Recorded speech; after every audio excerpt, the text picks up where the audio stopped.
Wageni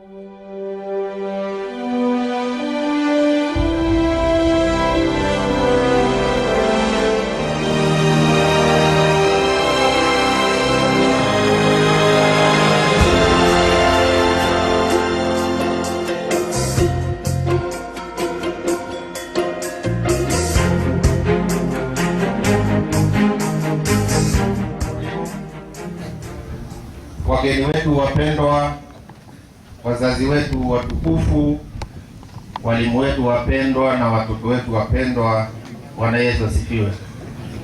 Hamjambo nyote. Good afternoon. Thank you very much. I am very excited this afternoon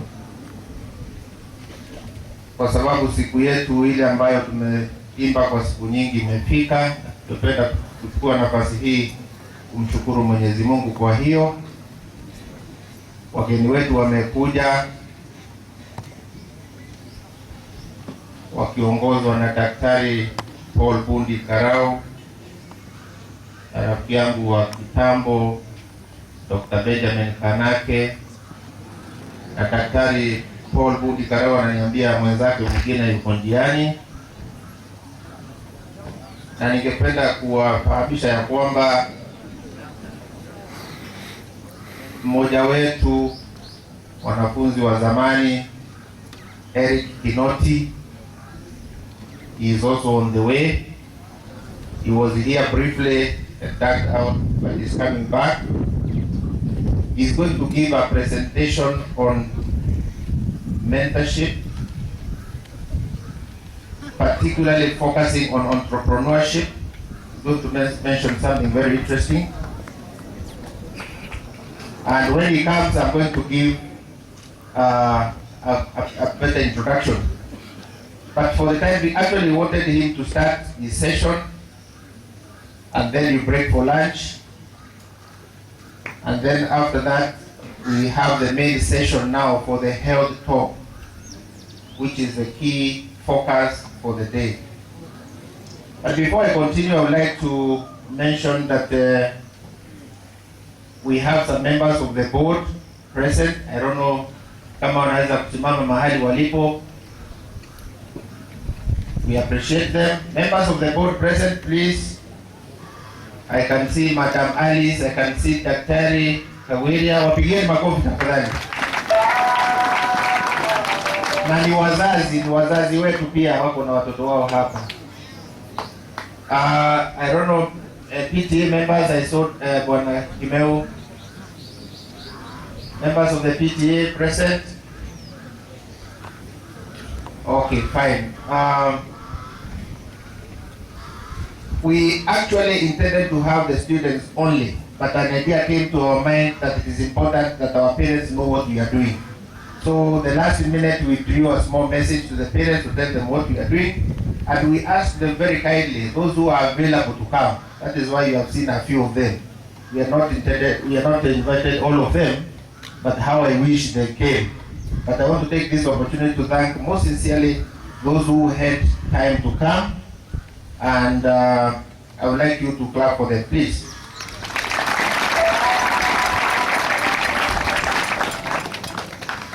Let me say this, my two students approached me one day, as they normally do, to share with me one or two things.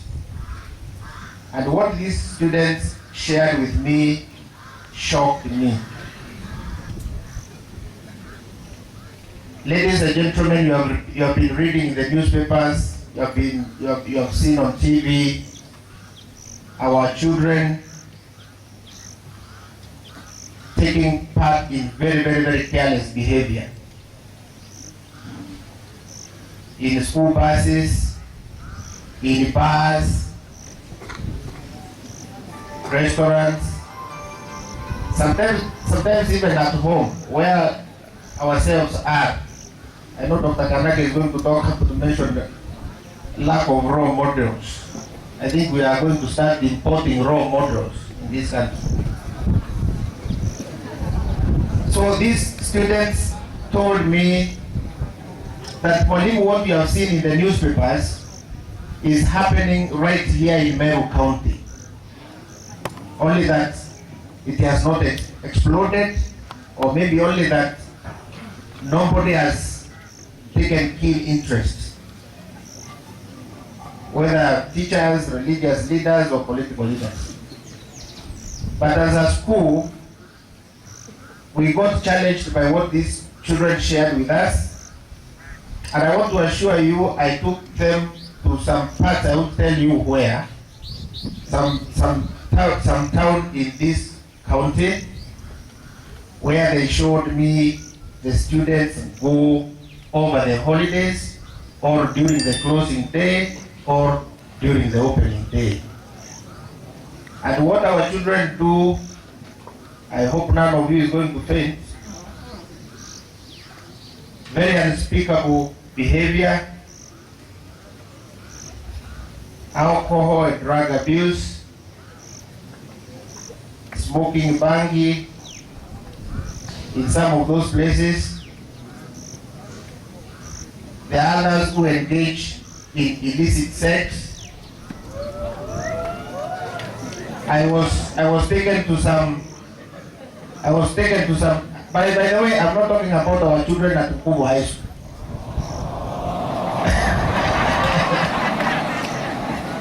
You know, we are here because even those children who are in the other schools, they are our children.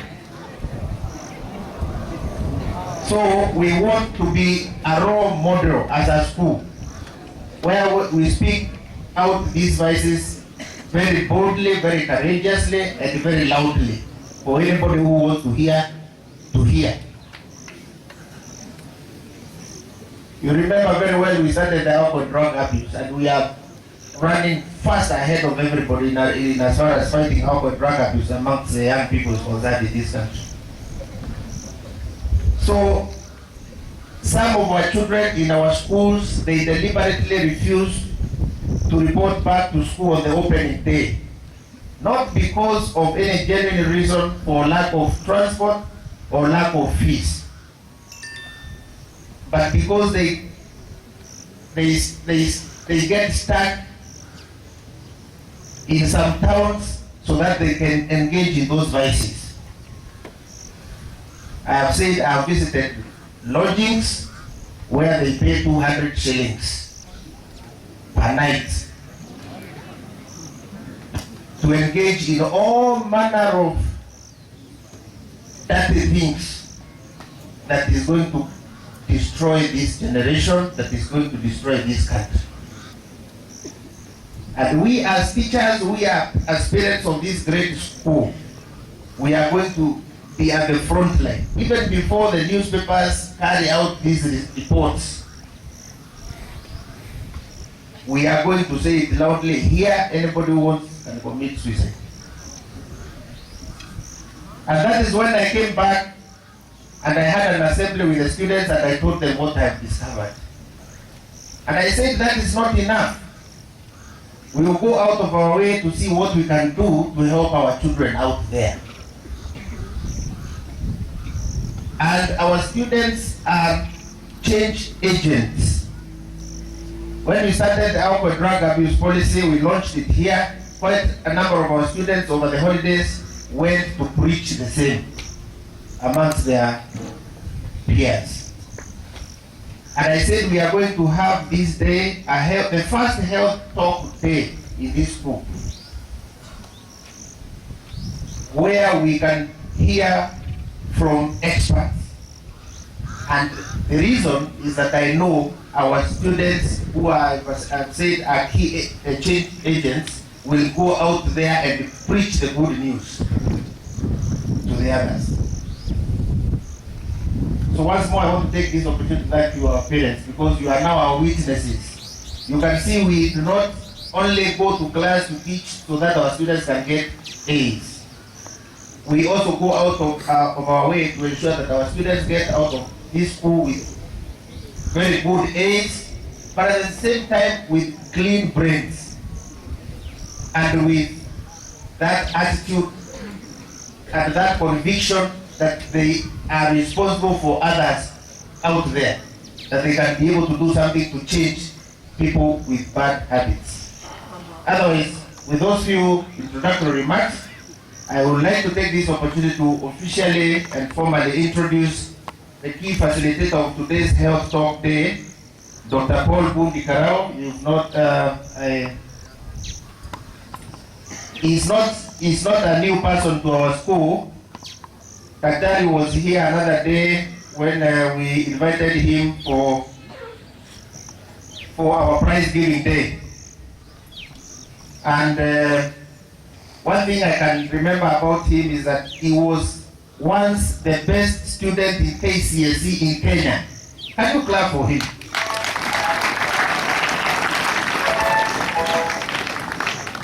He was a student at Kanyakine High School, and he finished in 2002. And he's a medical doctor majoring in internal medicine, isn't it?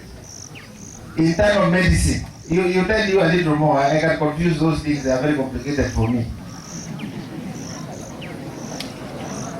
And I think he got a first-class honors in human anatomy. First class.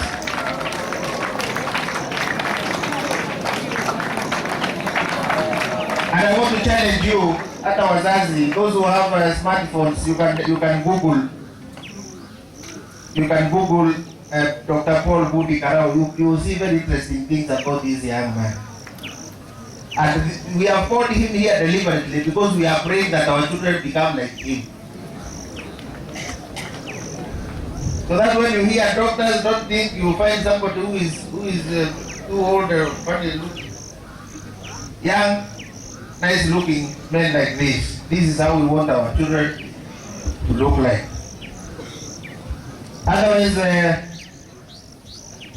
Daktari, I think even if Dr. Kanake is my friend, you will introduce him. Otherwise, without wasting a lot of time, please join me in giving a hearty clap to Dr. Paul Bundi Karao.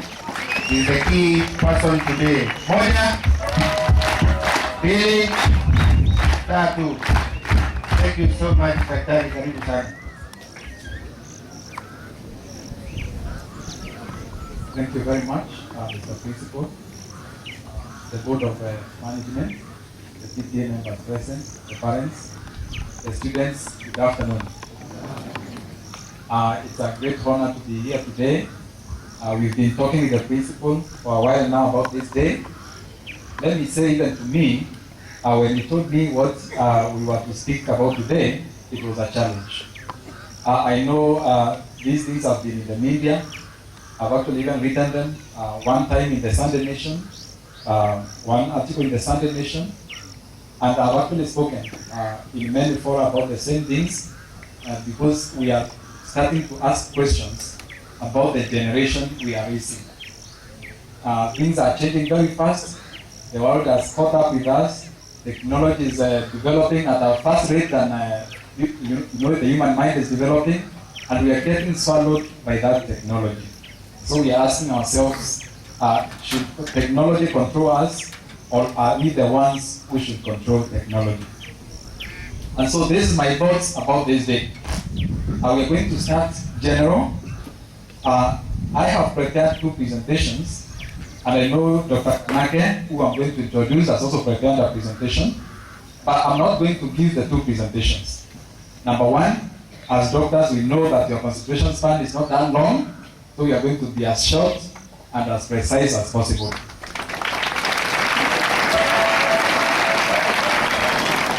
Number two, we are not here to mince anyone's, and so let us call it like it should be called. Is that okay? I was an adolescent not very many years ago. I was a student those many years ago, almost I finished 13 years ago. And I know the challenges that students go through. And when I relate that with my being a doctor, I can tell you, or I can, suggest some solutions on how you can, carry yourself through that period. And I know Dr. Kanati also has a lot of experience, and he also, with more, the longer the life, the longer the experience, and even being a medical doctor, I'm sure he has interacted with many students, many adolescents whose lives have gone haywire because of, those hormones. The third speaker, who has not yet joined us, is one eminent person in this country. I have to say this was actually the first person I contacted when Mr. Principal called me is a pathologist called Dr. Brian Ayara, because I know he's a motivational speaker, reputable in this country. But yesterday in the morning, he just told me, that I was actually to come, but things have happened and I cannot come. It was a blessing in disguise, because there is this other Dr. Luga who is on the way coming, and Dr. Luga is the secretary of the Kenya Medical Practitioners, Dentists, and Pharmacists Union. This is a man who is very busy. Even today to get him to come here, I consider it a blessing. This is a man who was the best in the Nyanza province, coming from Maranda High School, and of course representing all of us doctors, pharmacists, and dentists in this country.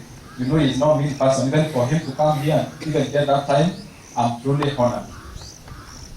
And so I hope you're going to be patient. I know he's like 1 hour away, because we're going to start first. Then I am told we'll break for short lunch. We come back, and when we come, we promise you are not going to do more than 1 hour. Is that okay? And so please allow me to lay a background on what we are going to be discussing today.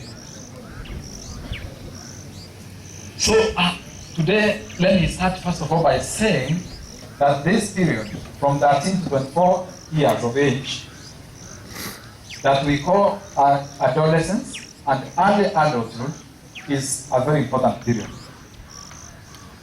God in his own wisdom created you so that during that time there are some substances released in blood called hormones. I know those people doing biology know what are hormones. Those are chemicals in blood, so that you get enough energy to go through the early challenges of life and define your adulthood.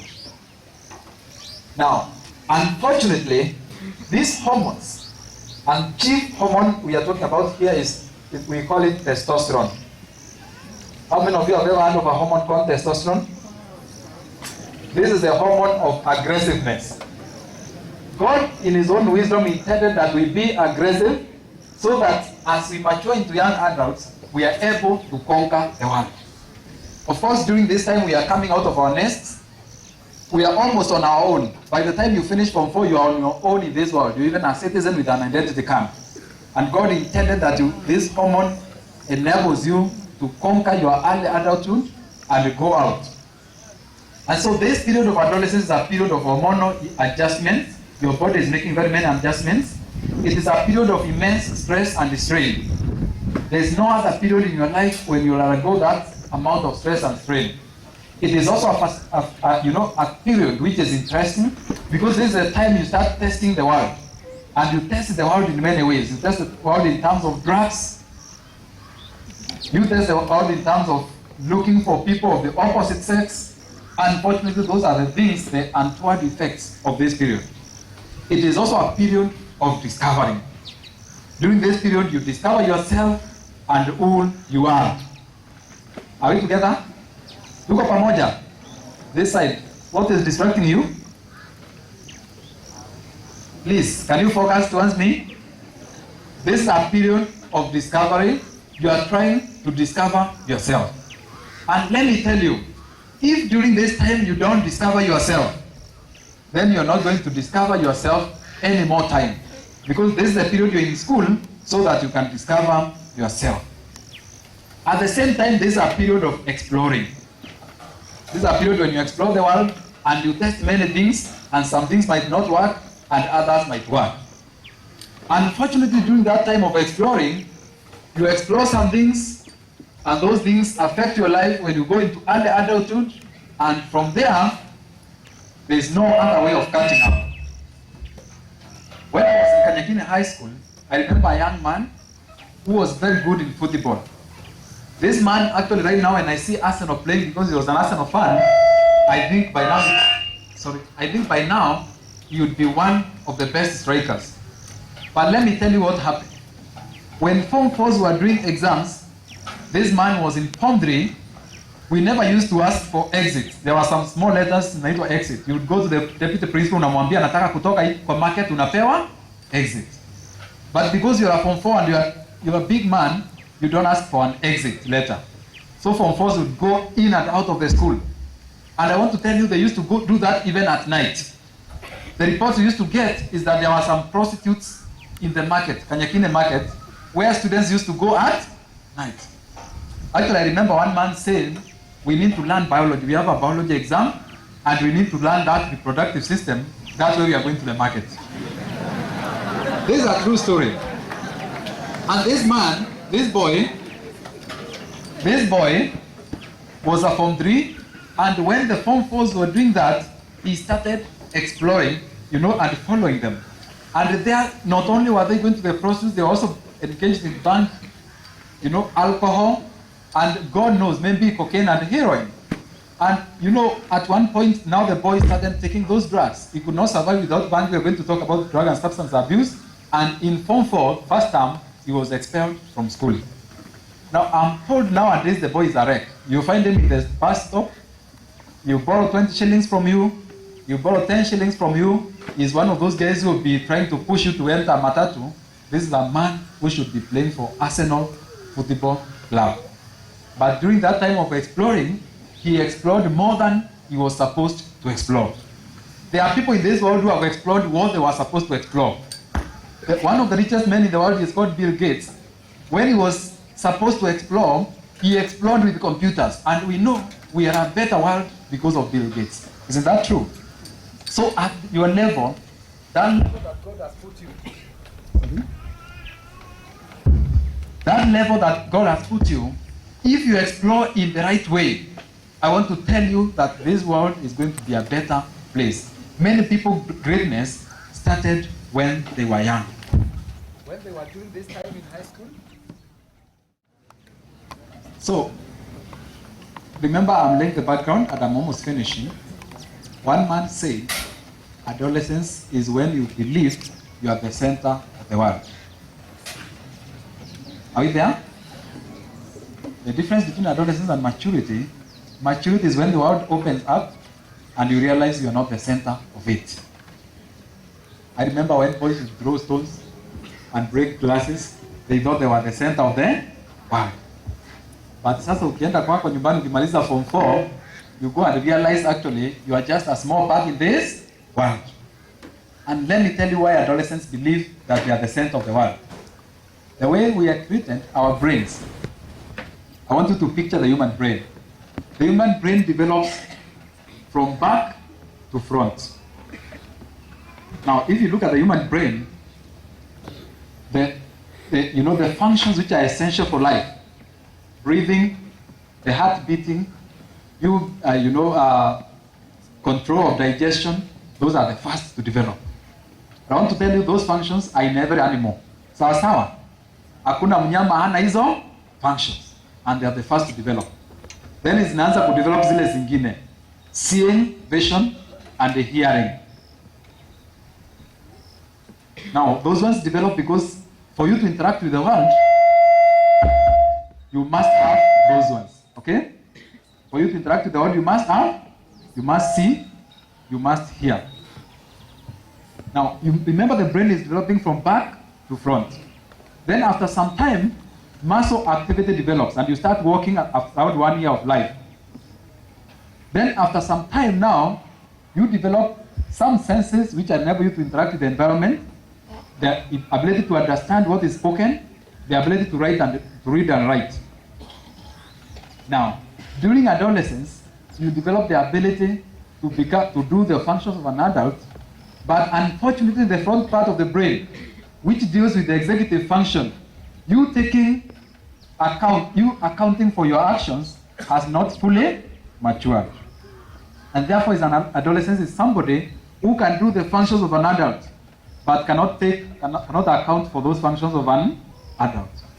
Anything Mr. Nyaga can do, you can do. The only problem, you cannot account. You cannot, stand up for those functions and be counted for them. Let me tell you, you can become a father at the age of 13, can't you? Can you? Yes, we do biology and we know. You can become a father at the age of 13.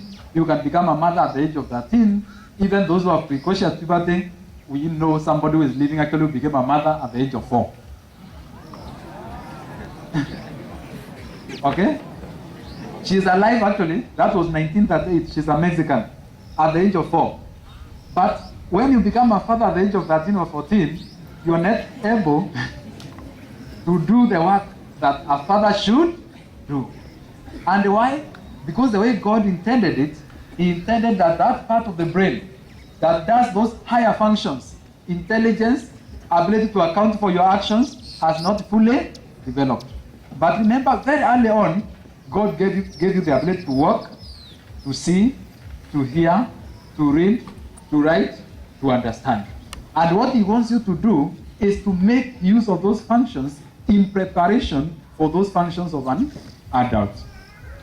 Now, so whatever you are hearing in the media, boys and girls going in buses, doing some weird things, weird dancing, drug and substance abuse, those are people who are doing functions which they should do a decade from now, okay? Because they have not yet developed the front part of the brain for them to be able to do that. And so the gist of what we are going to be speaking about today is we are telling you there is power in choice. Tell your neighbor choice. One of the things that God gave all of us is choice, that ability to choose. And let me tell you, it is not that when I was 13 years or 14 years, I had no feelings. It is not that when Dr. Kanake was 13 or 14 years, he had no feelings. Not even Barack Obama or Ben Carson or whoever you want to mention in life, all of us were created the same way. All of us had feelings. And let me tell you, it is easier to fall for those feelings than for you to stand up and be counted. Ni rahisi kuanguka kuliko kusimama. Kama mtu anapanda mti, ni rahisi kumwangusha kuliko kumvuta apande juu, sivyo? And so what we have been given by God is that ability to choose.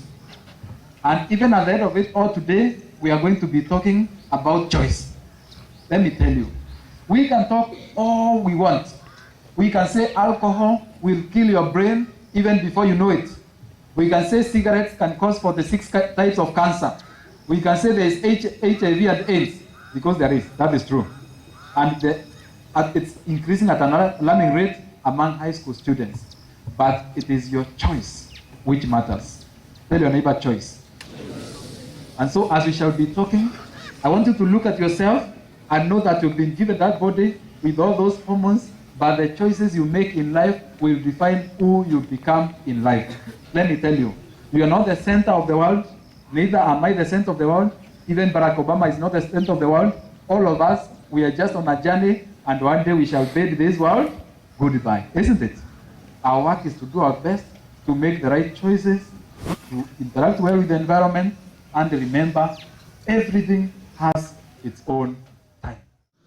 We said we would address these things. Number one, we would address this thing of drug and substance abuse. Number two, we are going to address the issue of jam sessions, weird dancing or lewd dancing, we call it, illicit sex. Now, first of all, we need to face realities.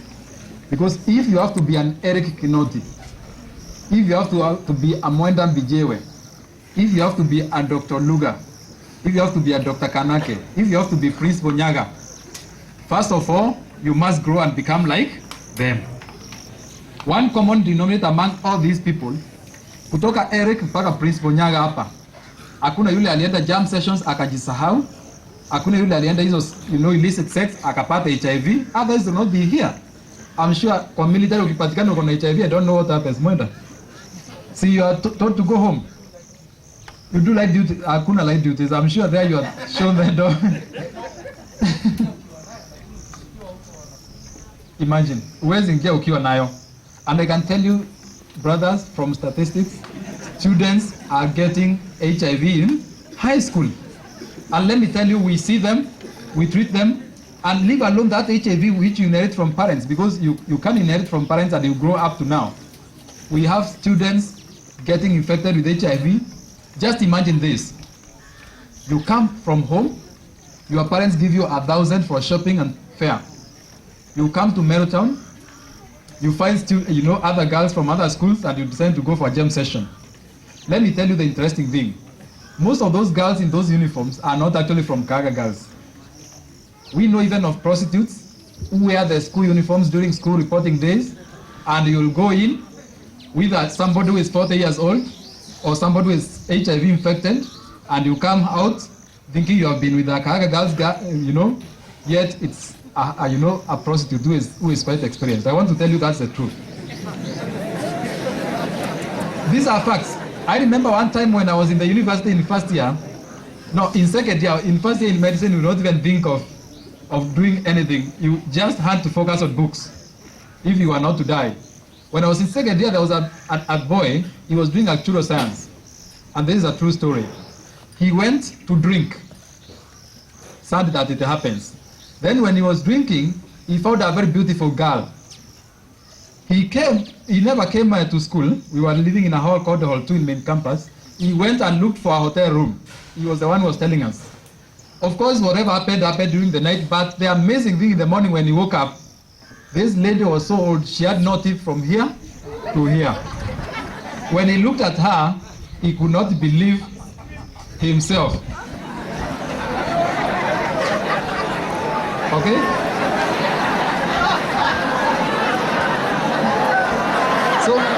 So if first of all, why his faculties were not intact because of the alcohol? Maybe I done some dancing, and I've never been to a dance. But whenever I used to pass through Florida, they have several lights: blue, green, white, red, yellow. Those lights are not very good. Those are satanic lights. Why would you dance somewhere with all those lights? First of all, to the brain, there is a confusing effect. So even if you don't take alcohol, your brain will not be in the right state of mind. Even if there is no bank there or no shisha, because we know even students are smoking shisha. You see guys with a pot here and the smoke coming out of it. Oh my God. Even an old lorry is better.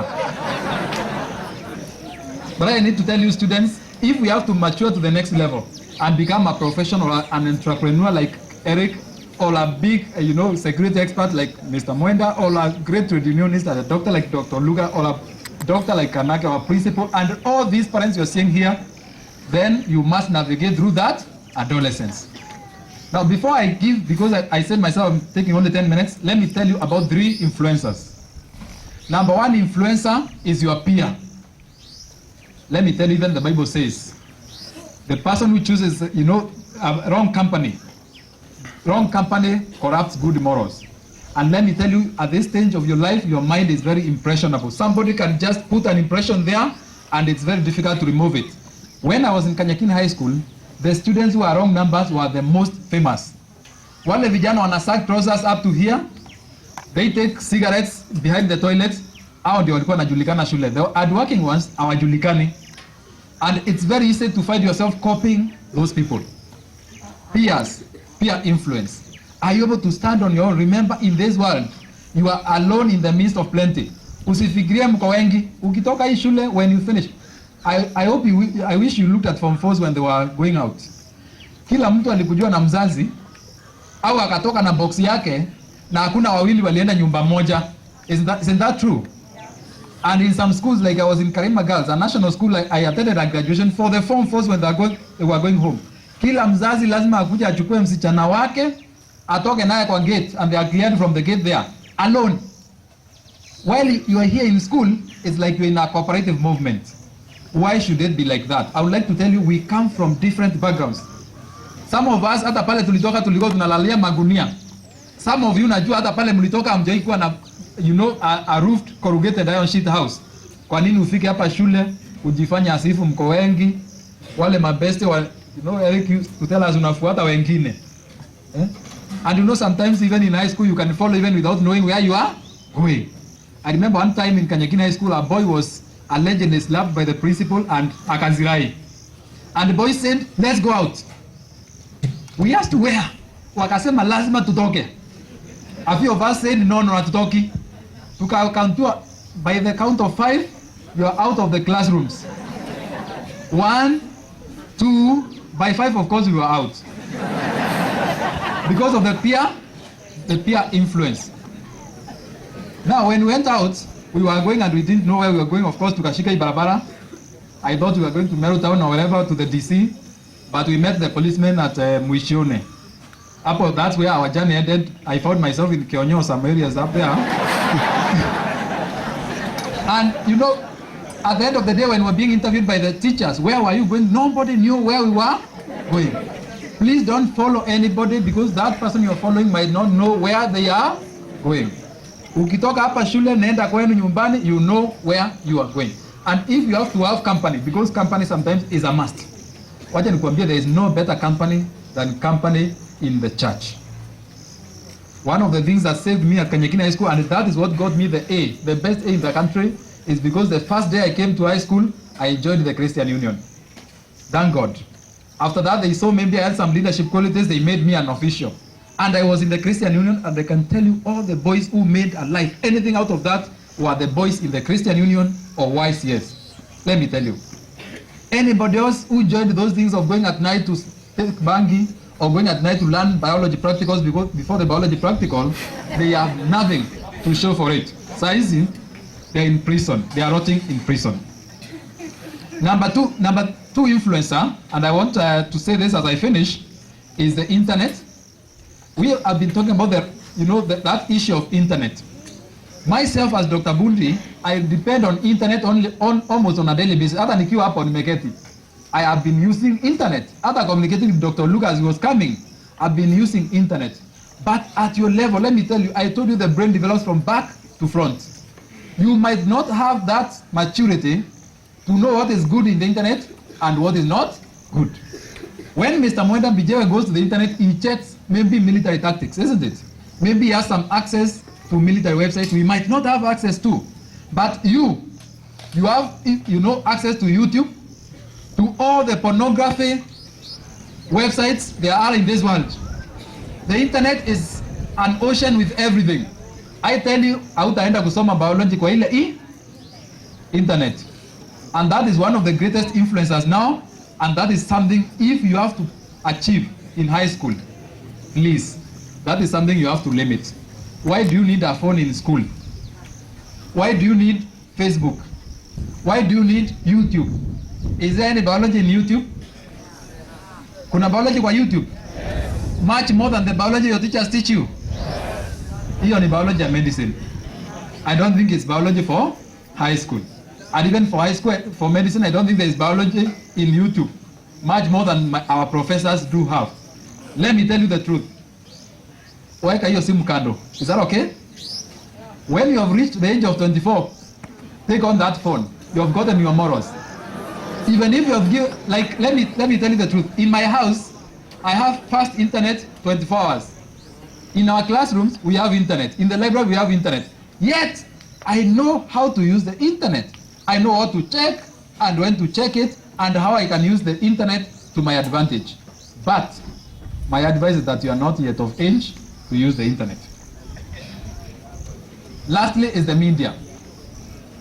TV, radio, newspaper, all those. Let me tell you, those things influence, and when you keep hearing those things more and more and more, I'm telling you, those things there will be that impression in your brain, and you cannot remove yourself out of that. Let me read for you a survey that was done in the US among movies. And these movies were movies that need parental guidance. Ukiangalia movies inakuanga imeandikwa this program should be watched under parental guidance. PG. Zingine zinasema PG-10, zingine PG-13, zingine PG-16, zingine zinasema can be watched by the family with prerogative of the parent. Now let me tell you about movies which were done an analysis that was done in the US for movies with PG. Any could watch with parental guidance. 25% of them had the F word. How many of you know which is the F word? That one. 25% of them. 61% of them take God's name in vain.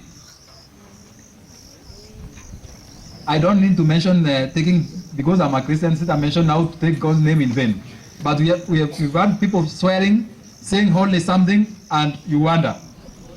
71% of them contain vulgar references to excretion, long and short call, sex, or genitals. 71% of, 50% of them imply sex or sexual intercourse. 13% of them show actual sex. 30% of them show explicit nudity. Watu hawana nguo. Parents, do you know our children watch those things? Unalala wakati mwingine unafikiria mtoto amewaki kwa table room kusoma, anaanza kuwatch na unajua those movies that come after 10 p.m. you know what they show. We need to say these things the way they are, isn't it? 75% of them include moderate or severe violence. Let me tell you why people are becoming violent. By the way, Mr. Mwenda, if you look at terrorism, I read news a lot, I read everything. Most of the terrorists are young, either teenagers, 18, 19, 17, 16, 20. You hear. These are the guys who go out, explode others. Even the ones in Kenya were very young. The Westgate ones were very young. Those guys are used to seeing violent scenes on TV, on the internet, and now they go out and they think they can do the same things. Unajua wakati mwingine when those things happen, unafikirianga no, this thing cannot affect me. But let me tell you, chochote chaweza kutokea. 75% of them depict alcohol or drug abuse. Now, those are movies PG. What about movies without, PG-18? Or those only adult content? What do they show? And what impression do they have on your brain? I would like to encourage you today, please. Whatever enters your brain, whatever you're allowed to enter your head, please be accountable for it, because you are molding a future. We know God has given you a lot of energy. We know you have a lot of testosterone. By the way, testosterone, as you go, like me now, who has crossed that, kupungua. We know you are almost at the peak of it, but that energy can be used to destroy, and that energy at the same time can be used to build. But let me tell you one interesting thing. It is easier to destroy than to build. If you wanted to destroy, I don't know which is the biggest building. Let's say this building, you just need a small bomb, maybe a 1,000 kg bomb with TNT to destroy this in trouble. When I read about the World Trade Center in New York, the one that went down in 2001, how many hours did it take to that building to go down? Very few hours. Very few hours. The building was down and it's made of steel, 110 stories. But to build that building, it took years. Actually, I think almost a decade to build it. The same with life. Unatengeneza maisha, lakini kuyaribu ni siku mo. Mnafunga shule Wednesday, unaambiwa tuende hapa Meru Town, hapo Kakoromone or Makutano. You find a sugar mommy or sugar daddy there, you have the pair, you know what will happen, and then you get HIV. That is a life parents and you have been building for a very long time. Why don't you wait? There is power in waiting. Do you believe there is power in waiting? There is power in waiting. Wait, work hard, and I can tell you, you are going to succeed. Thank you very much. At this juncture, I'm going to invite Dr. Kanake. I'm sure you also will save some minutes like I've done. Then we invite Dr. Luga. In the next 30 minutes, we are going to be out of this place. Thank you very much. Thank you so much, Dr. Bundi. I don't have much to say. Good afternoon, school. I know when I say good afternoon, I am intimidating the students. I wish it was morning, because they would not have remembered that it's almost lunch hour. All the same, I want to take a few minutes, just a few minutes, to introduce myself and also to follow up what Dr. Bundi has spoken as a precursor of what we are going to be speaking about in the afternoon. My name is Dr. Benjamin Kailikia Kanake. I am an old man with a lot of experience. I'm a medical practitioner based in Maua. I have come here on the invitation of my great and old friend, Mr. Nicholas Nyaga, the principal of this school, and not just because of his invitation alone, but it's because of the passion that I have for teenage mentorship. Partly because I've been a teenager, and I remember during my teenage years, when I was at your age, I faced a lot of challenges, and because I know those challenges were not specific to me, and they were not unique to me, I know those challenges are universal, and they continue to face others who are at the same stage of life. I also am a parent of one adult son who is now in the university and several teenagers. You want to know how many they are? Yes, my son is 20 years. He is now studying in Northwestern University in Chicago. My daughter is 17 years. She has just finished high school. She's at home in Maua. My son is 15 years. Is he 15 or 16? 15. Yeah, he is 15 years and he is here with me. He is now moving to Form 4, and I asked him to come here so that he may not be disadvantaged, that he may also have the same experience that you are going to have. In fact, it took me and his mother about 30 minutes to convince him to miss church so that he could come. And that tells you how valuable this afternoon is to me and to you. I also have another son who is 13 years. He is just through class 8 and he is at home in Maua. I think if I continue counting the others, we may take a long time. Thank you. Now, being an experienced medical practitioner and being an experienced parent will tell you that there's a lot that I have seen. I'll just mention 2 or 3 experiences that make me feel pain. And before I go there, I will tell you that Mr. Nyaga and myself interact almost on an hourly basis. We speak a lot. We call each other, we text each other, we are on social media, and we have been sharing the same pain. The same pain of parents and adults watching a generation disappear when we have hope that our next generation will be better than us. And the pain that we've been sharing is because of something that Mr. Nyaga has mentioned here, that the world is lacking role models. We are lacking people to imitate. We are lacking people to copy. We are lacking people to follow. We are lost generation. But fortunately, you are a special collection. A special collection because by God's own grace, the planning of the government of the Republic of Kenya, you have been banded together from different parts of this country and maybe even beyond to be brought into one of the centers of excellence in this country. So for you to be in this school, do not consider that you are in the normal population. There is what we call the general population, where all the characteristics of populations are exhibited. But for you, you have been selected and you have been brought up in a special environment where we expect you not to follow the normal characteristics of general populations, but to have a special characteristics that you can be mentoring and leading others out there who don't have the opportunity and the privilege to pass through what you are passing through here. So if you are a student in NKUBU High School, we shall not be speaking to you the way we will be speaking at the NKUBU Matatu stage, or the way we will be speaking in the church outside the fence, or the way we will be speaking in any other general population. We will be speaking to you as future leaders, as a special group, and for you, the benefit we expect to get from you is not just the change of your character, but it is changing others' character.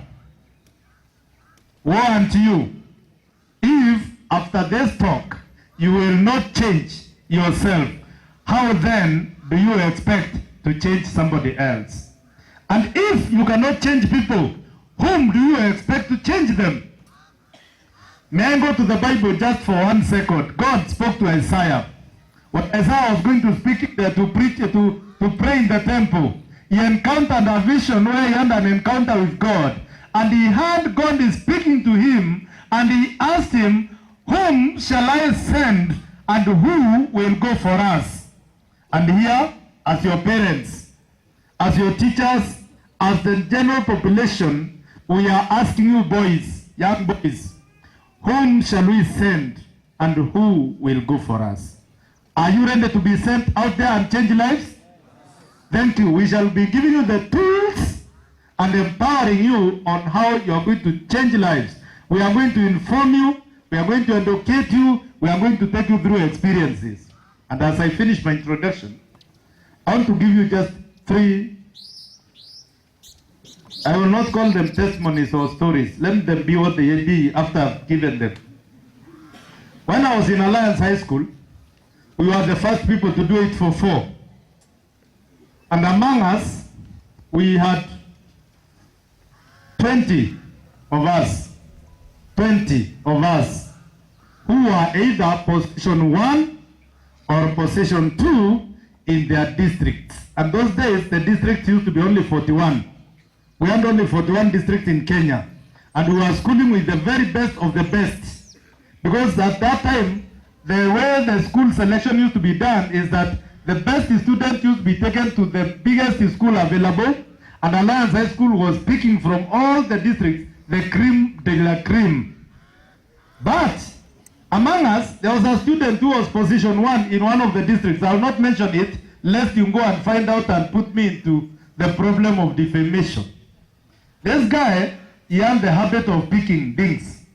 He had what Mr. Wagitu, our former principal, used to call sticky hands. So wherever he passes by, something would just be in his hands.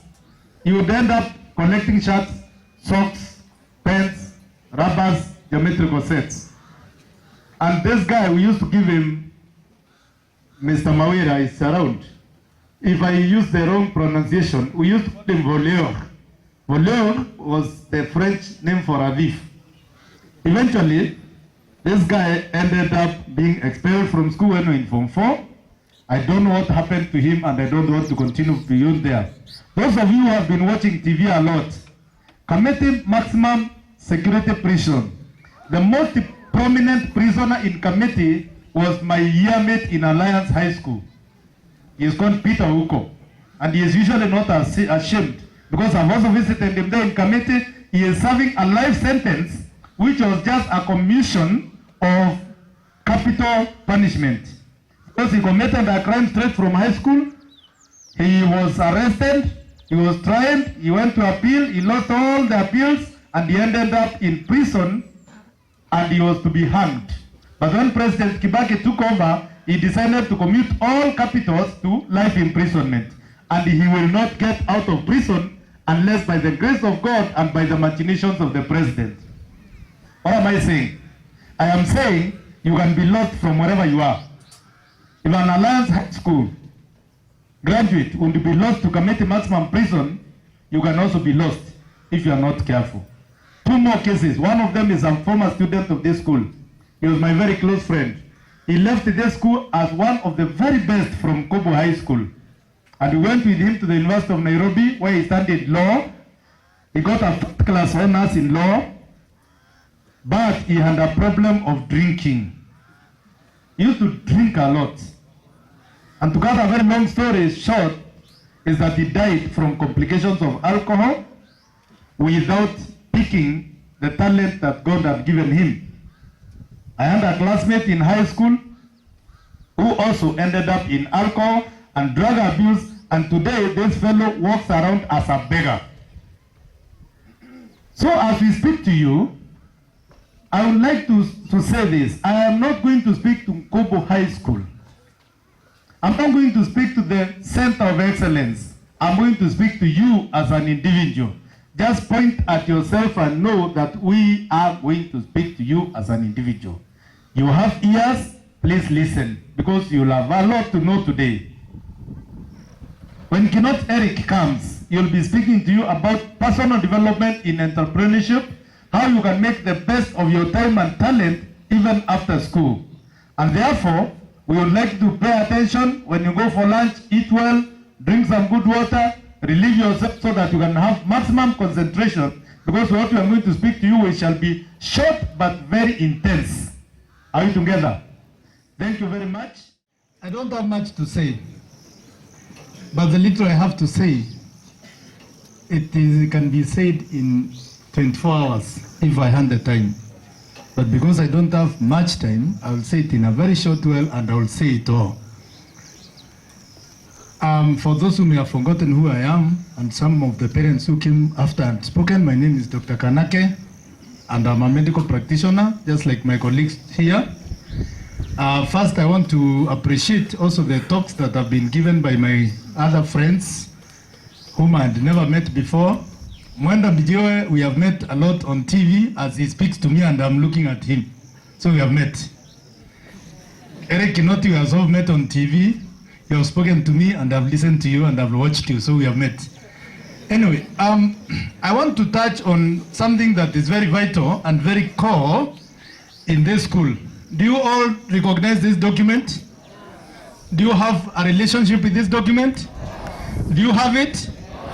Have you read it? Tell me you have read and I sit down. Thank you. Because you have read it, I will just summarize this in a very, very short while. I want to speak about alcohol and drug abuse. You have been told so much about it because this is the only school I know in this country or in the whole world that has such a policy. I want to tell you, I've honestly been to many schools as a student, as a parent, as a friend. I have never met any other school that has a formal school policy on alcohol and drug abuse. It is only NKUBU High School that I know. Clap for yourselves. And Mr. Nyaga actually brought me this book home when the policy was developed. And I have carried it with me all through that period, and I have even brought it with me today because I am so passionate about helping youth avoid and escape alcohol and drug abuse. Because among the few things that can destroy your life irreversibly, alcohol and the substances or the drugs or abuse stand top on the list. I will not talk about what illicit sex can do for you, because Dr. Bundi has touched on it. But note, please, there are a number of things that if you let yourself into them, you will be irreversibly damaged, if not destroyed. And why would you build your life, as Dr. Bundi has asked, for 15, 20, 30 years and destroy it because of something that is so easily avoidable just for a short while? Eric will relate with this statement that in business, we talk about inputs and outputs. And the doctors will tell you also that the brain works with inputs and outputs. An input is anything that is fed or received by a system. Your body, your brain works as a system. And I will define for you a system as a collection of individual particular things that work together for betterment of the whole of you. Therefore, as you learn in biology, you learn that in the body, we have many systems, don't we? The nervous system, the skeletal system, the circulatory system, and all those other systems. Those systems work together so that your life may be whole and may be good. Now, because you have the ADA I will not even define for you what drug and substance abuse is. Don't you know what it is? I will not even list to you what drugs and what substances you ought not to touch. They are all in the ADA. But what I will talk to you for a very short while is what exactly goes wrong that you find somebody abusing drugs. Drugs, these substances, call it alcohol, call it marijuana, call it shisha, call it kuber, call it whatever you call it, when you take it, whether willingly or accidentally, as happens in passive smokers, they enter into your brain. And I'll explain to you what happens when these substances get into contact in your brain. When they get into your brain, some of them, they have an effect that is similar to your natural brain substances. Because what the doctors will tell you is that how the brain functions is that it produces certain chemicals. And these chemicals, they are the ones that enable the brain to function, to transmit a stimulus into an action, such that when you touch fire with your finger, that heat is transmitted through the nervous system into your brain, and your brain interprets this as a danger, and the same brain is able now to institute a mechanism of protecting you from destruction or from harm by that fire. That is why you touch fire, the impulse goes into your brain, the brain decides what to do, and it takes back and tells your finger, get out of that fire. That is how the brain functions. Now, what do drugs do to you? Drugs have two effects. One of them is that sometimes they masquerade what we call mimicking. They masquerade as natural substances in your brain. So, they make you do what you would naturally do initially. That is why sometimes when someone goes and takes alcohol, at first the person becomes very effective. Maybe the person was shy like me, and he wants to speak, but then when he takes some alcohol, he speaks even better. Because the brain is able now to function. But as the alcohol starts taking effect, as he continues to earn the amount, that functionality becomes exaggerated. And the person starts shouting, he starts making useless noise, he starts jumping, he starts singing, and he becomes a drunkard. You say so-and-so is drunk. Are we together? So this happens because the drugs that you take, they go and influence your normal brain substances that medical jargon calls neurotransmitters. Neuron because of the word nerves, and transmission. Transmission is just passing message from one level to another. The other thing that drugs are able to do, they are able to go and block those same neurotransmitters from functioning. Are we together? Are we together, students? So, I have said that these drugs that you take, or that you are at risk of taking, they are able to behave as though they are natural, and therefore they go, take over, they hijack the normal functioning of your brain, and they start now directing your brain how to behave without your intention. Your intention was to be happy, your intention was to socialize, your intention was to quench some thirst, but the eventual effect of this drug is what you had not designed to do, because they do beyond what you had intended to do. And then what happens? When you do that, it takes your neurotransmitters to a certain level. So that if you are supposed to operate at level 50, it takes your operation level to level 60. Such that now you will need to have these drugs on and on and on, and it will take you to a level where you will become so dependent on the drugs for your normal functionality, such that you will be seeking for them, whether you have money, whether you have access, even when you are not willing, you will want to have it in your system. Have you ever heard somebody say that I cannot wake up in the morning if I have not taken a cup of tea?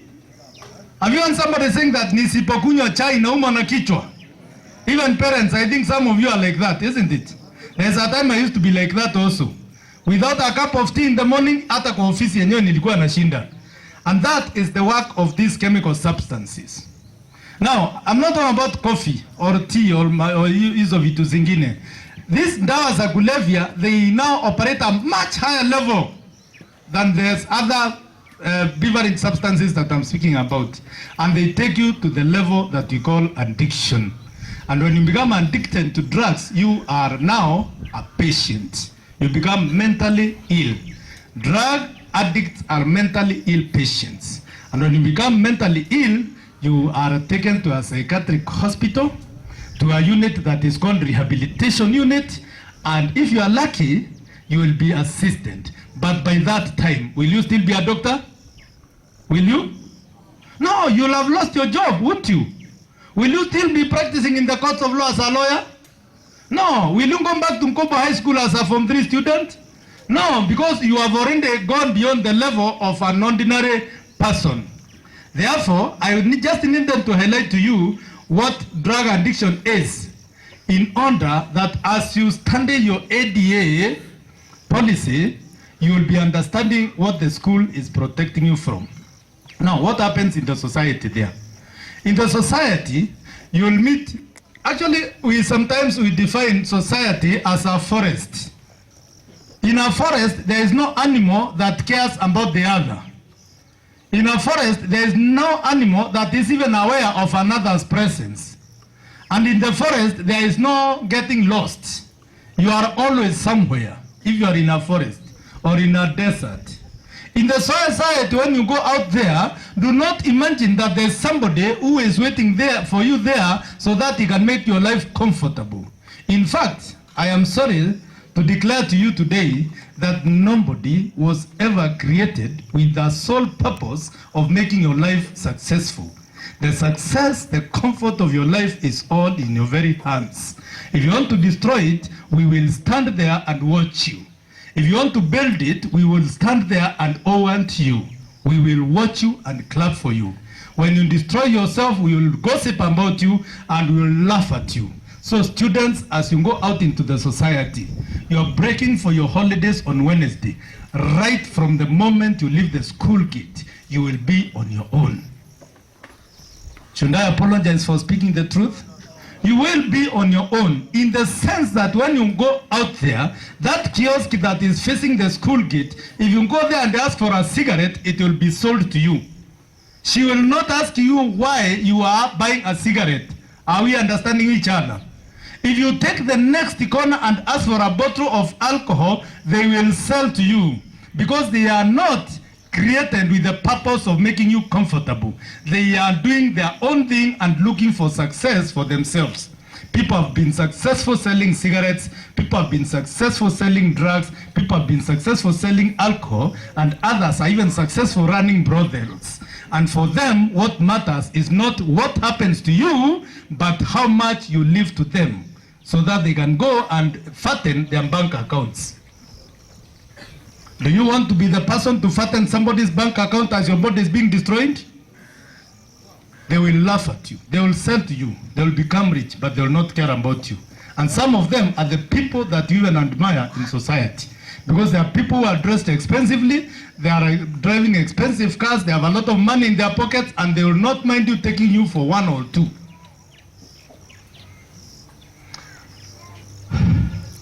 A few weeks ago, I was attending to a young girl who was a Form 2 student. And this girl, the father had asked a friend of hers, because where their home is, the road is so rough. And the father asked a friend of his that since you have a vehicle and you are going to Maua town, why don't you take this girl of mine and drop her at the stage so that she can take the vehicle to her school? And this friend is an inchmate. The friend took the girl, he put her in the front seat, he took other passengers, but when he was dropping the other passengers, he made sure that the girl was the last passenger. And then he told the girl, because it's almost 4, and I know your school is far, and I do not want you to get late, let me take you to school in my car. And the girl said yes. The guy went and parked the car somewhere and told the girl, gari iko na shinda ya brakes, wacha tutengenezewe ndio nikupeleke. Akaita mekaniki akamwambia nicheki hizi brake kama ziko sawa sawa. Akaambia msichana ya kwamba as the vehicle is being repaired, can we have had soda.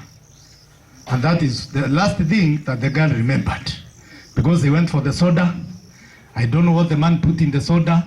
Many things happened. At 12 midnight is when one conscious attendant to that lodging, she felt the guilt, and she called the police and said there is a girl who is screaming in a certain room, and she is screaming so loudly, please come.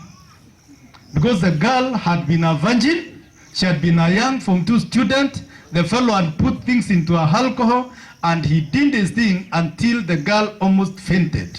She landed into me as a patient. Now, why did the rain start beating this girl? The rain started beating with the parents. Parents, I want to face you and I speak to you. Do you know you are the ones who cause your children to become drug addicts? Do you know it is the failure of the parent to ask the child, where are you coming from? Because around this time of Christmas, there are a lot of festivities. There's football going on TV, Arsenal, Man U, sijui nani ingine, and these things are being shown on big screen TVs in the town. You as a parent, you go to your office, you go to your shamba, you go where you go in the morning. When you come in the evening, you do not ask your son or your daughter, where did you spend your day? Some of you get home at 10, and the children came at 9. You don't ask the child, when did you come? They tell you that nimetoka kuona mpira. But let me tell you, these children may have been coming from not watching football, but playing the football that Dr. was speaking about. Let us as parents, let us watch these children. They will only stop being our children when they start their own families. Let us make them accountable for their actions, for their whereabouts, for wherever they go. Na nyinyi watoto, msifikirie mtakuwa na hawa wazazi kila wakati. These parents, there's a time you are going to leave their house because it is biological. You will not avoid it. As the years go by, your body will start asking for freedom.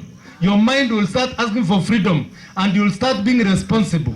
If you are always to wait on these parents to ask you to account for your actions, that time will come and you will only be the one to cry. So as I end my speech, I want to just tell you some of the things that you must avoid when you go home. Number one, Eric told us, is Eric around? Oh, he's just taken a corner. Something Eric told us is this: be purposeful in what you do. In other words, do not ever do anything without intending to do it. Tuko pamoja? Mumenielewa? Don't go anywhere if you are not going there. Mimi nikitoka hapa nitaingia kwa gari yangu na nitaenda kwa nyumba yangu. Nobody can convince me to face Chuka when I know my house is in Maua. Nobody will convince me kuingia hiyo hotel iko Meru, since that is not where I was going. I would like you students to avoid just following your emotions. Don't do what you are not going to do. Don't go where you are not going. Don't go to the people that you are not looking for. That is number one. As Eric said, be purposeful.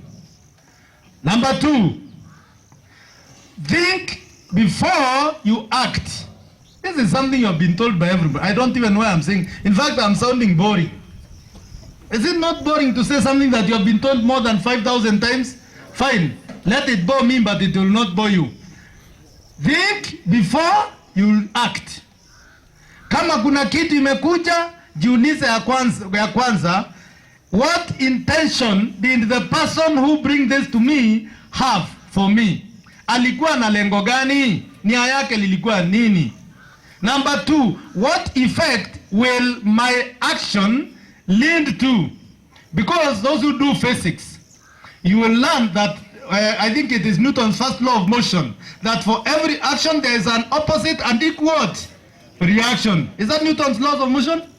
I last met that thing in 1989. So I might have misquoted. But for every action, there is an equal and opposite what? Reaction. So always ask yourself, what reaction am I likely to get or to achieve from the action I'm just about to engage in? Jambo la tatu, ask yourself. In fact, I normally use this one in my profession. In my medical practice, I usually use that, and it's somewhere printed on the wall. That if, after attending this client that I was attending, if a moment after the client has walked out, and then the Christ whom I profess to be my personal savior just walks in and tells me, excuse me, Dr. Kanake, I'm sorry I was late. The patient you have just seen is my relative. I would like him to come back and you see him again in my presence. Question is, Dr. Ari, would you still do the same thing that you have just done to this patient? May I now take this to you. Before you do something, ask yourself, if my God, if my parent, if my principal, if my mentor was here, would I still go ahead and do what I'm just about to do? Are we together? Kuna wale wanaandika. Would you repeat that action in the presence of people that you value? In the presence of the God that you worship? Because I know all of us here worship a God. Would you still do it? And then lastly, the last question you should ask yourself. If I do it, if I take it, if I partook of this substance, would it make me better than I am today and for the rest of my life, or would it be a temporary effect that would just wane when it is too late for me even to regret? Unajua kuna wakati inafika mpaka hata kujuta yenyewe haipatikani. Unataka kujuta lakini ukishikwa na HIV utajuta aje sasa? How do you regret having HIV? You know, there are some things that are not easy. Unajua labda ukikunywa kapombe chupa moja utajuta kesho asubuhi kwa sababu mfuko uko empty, labda umegongwa jino moja, lakini sasa ukishikwa na ukimwi shwali ni aje utajuta. Unajua mimi unajua kwa nini naogopa ukimwi? Hauponi na hauna dawa. Hiyo ugonjwa ni mbaya. Na ukishikwa na okay, mimi nikishikwa saa hii at least nitasema watoto wangu watanizika. Na wewe je? Utazikwa na wale tunaitwa kwa Kimeru mwenchi. And for those who are not Merus, in Greek we call it undertaker. So, another thing I want to touch. I was not to touch on it, but I've just remembered. You guys, you are boys. And you have a weapon of mass destruction in you. Those male sex organs you have are not horns. Hizo sio pembe kuenda kila mahali unagonga. Wazazi nisameni, mnaweza kuziba masikio lakini hao ni watoto wetu. Na ni lazima niwaambie ukweli. Unajua kuna vijana wengine wanataka kutest. Akienda holiday anasema sijaifanya, ningetaka kusikia vile inakuanga. Sijui mimi nasikianga inakuanga chungu, hebu nijaribu, kwendeni zenu. You are not experimental rats. If you want to do experiments, ask Dr. Bundi to take you to Chiromo. You'll experiment there. Those weapons of mass destructions are a holy temple of the Holy Spirit. Those are valuable organs that you should reserve for that day when it comes. Manisikia? Don't go testing. Because there's something that Dr. Luga, I know you'll touch on this. Let me tell you the effect of premarital sex. When you engage into premarital sex, especially at your age, one thing will happen. That girl that you're going to sleep in will never be your wife. Ata why? You will never marry the woman whom you break your virginity with. Labda ukioa. Lakini hiyo wakati si sahi. Sahi ukianza ukiwa form 3, utagonga watatu, ukifika form 4 uone huyo mweupe hakuwa mzuri, unjaribu yule mweusi, unjaribu yule mfupi, yule mrefu, yule mwembamba, yule mnono. By the time you reach form 4, it has become an addiction. And when you become addicted to sex, you become an object. So avoid premarital sex like you would avoid any other calamity.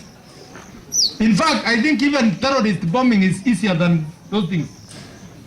So do not treat your organs as though they are just for testing.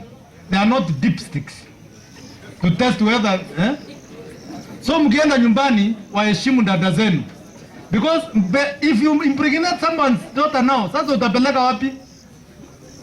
If you impregnate somebody, me I have a daughter, hebu njaribu kuja umimpregnate uone vile nitakufanya.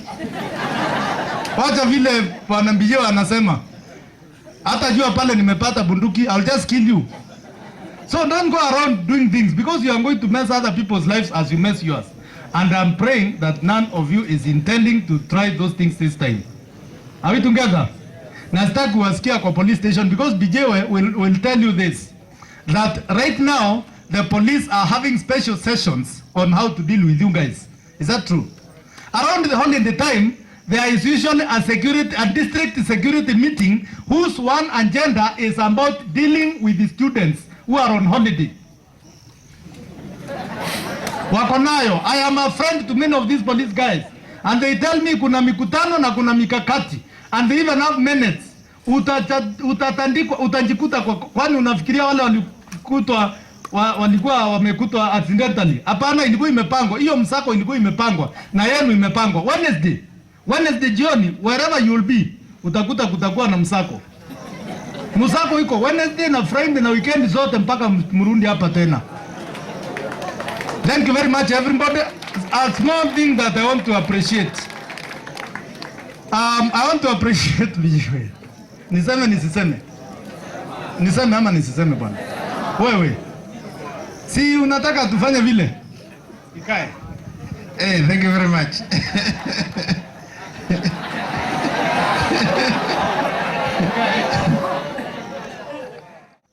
Good afternoon. Najua sasa mnakaa hamjachangamka. Okay. My name is Eric Kinoti. I'm the founder and director of 4 companies at the age of 31. I was an old student. Nani wasoaemba hapa?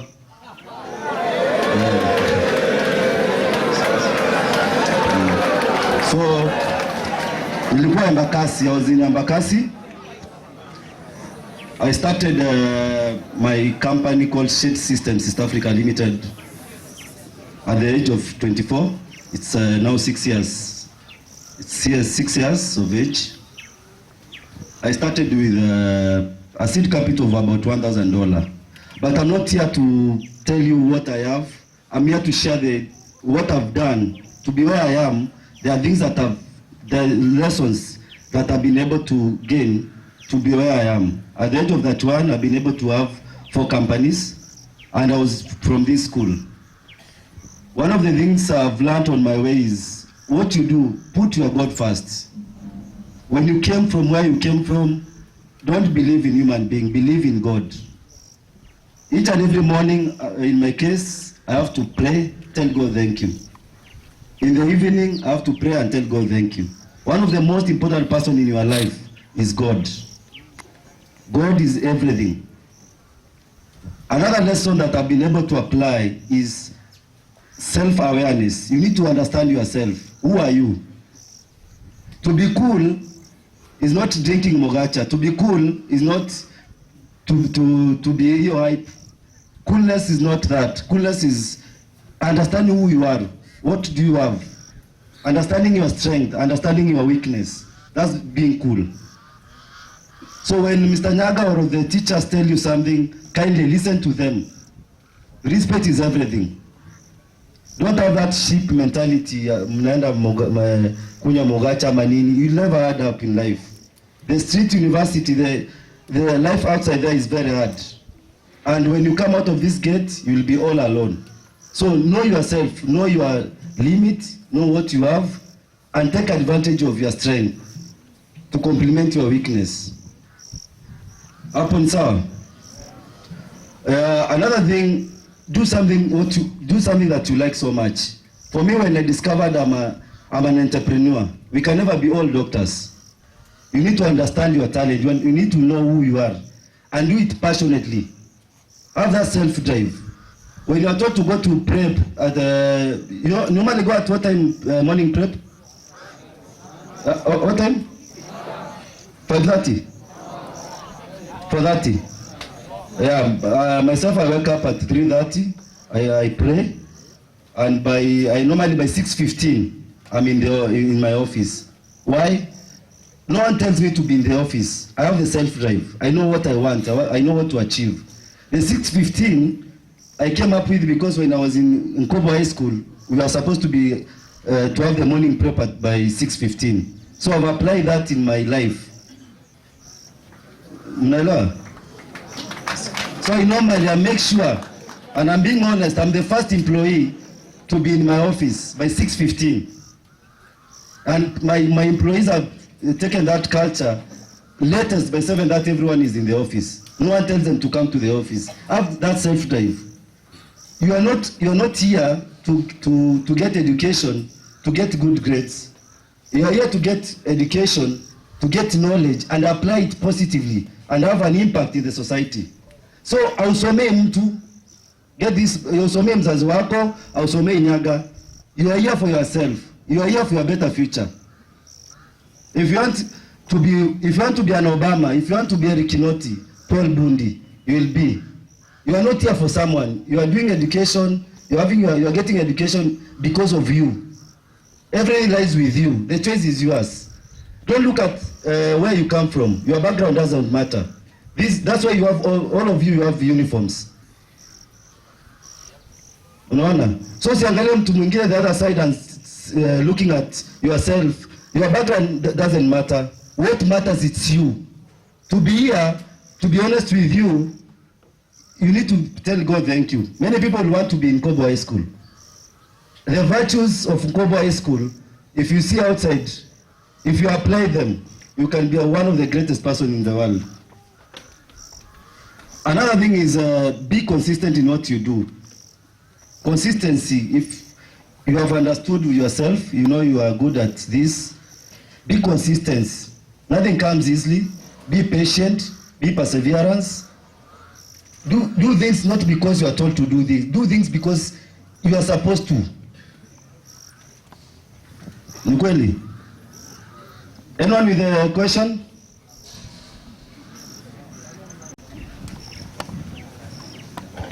Yeah, thank you. I don't know, I'm tempted to ask this one in Kimero, but let me just stay on course. Are you actually from Meru? For real? Where? Tell us. Oh, yes. I was born in Mombasa in 1984, but I grew up in Meru. I was in Abodogochi boarding. Then I came to NKUBU High School.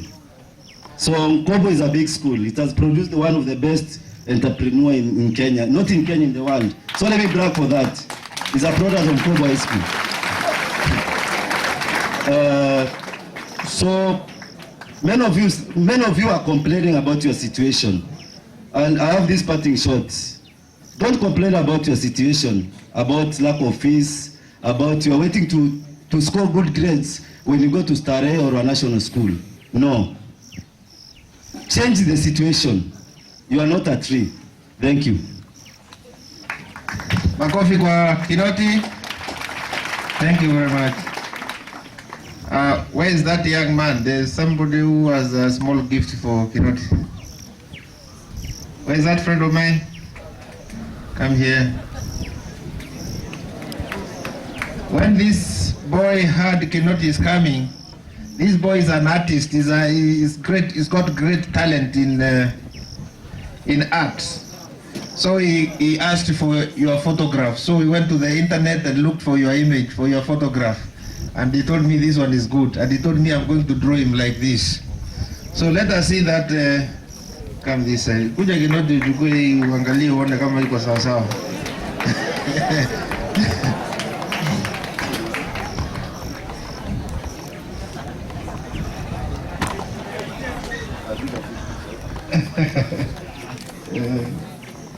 Makofi tafadhali. Yeah, so we give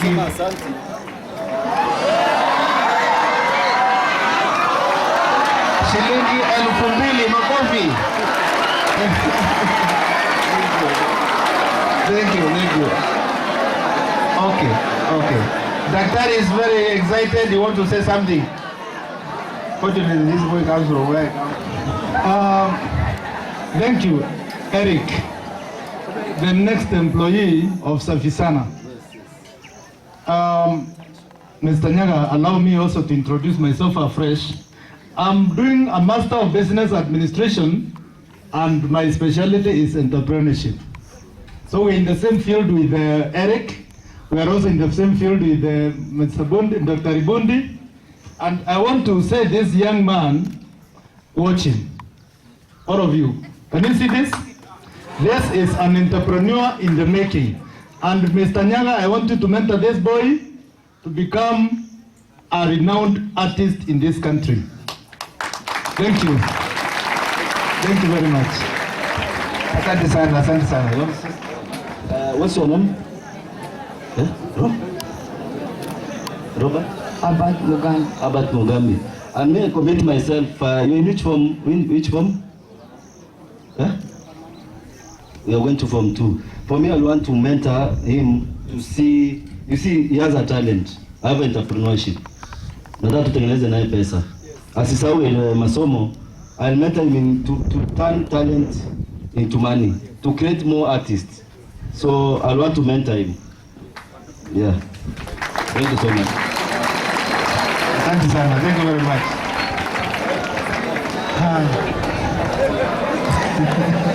I'm so excited. Aya, sasa makofi kwa Mwenda Mbijiwe. 1, 2, 3. Asante sana. I wanted to become a military personnel.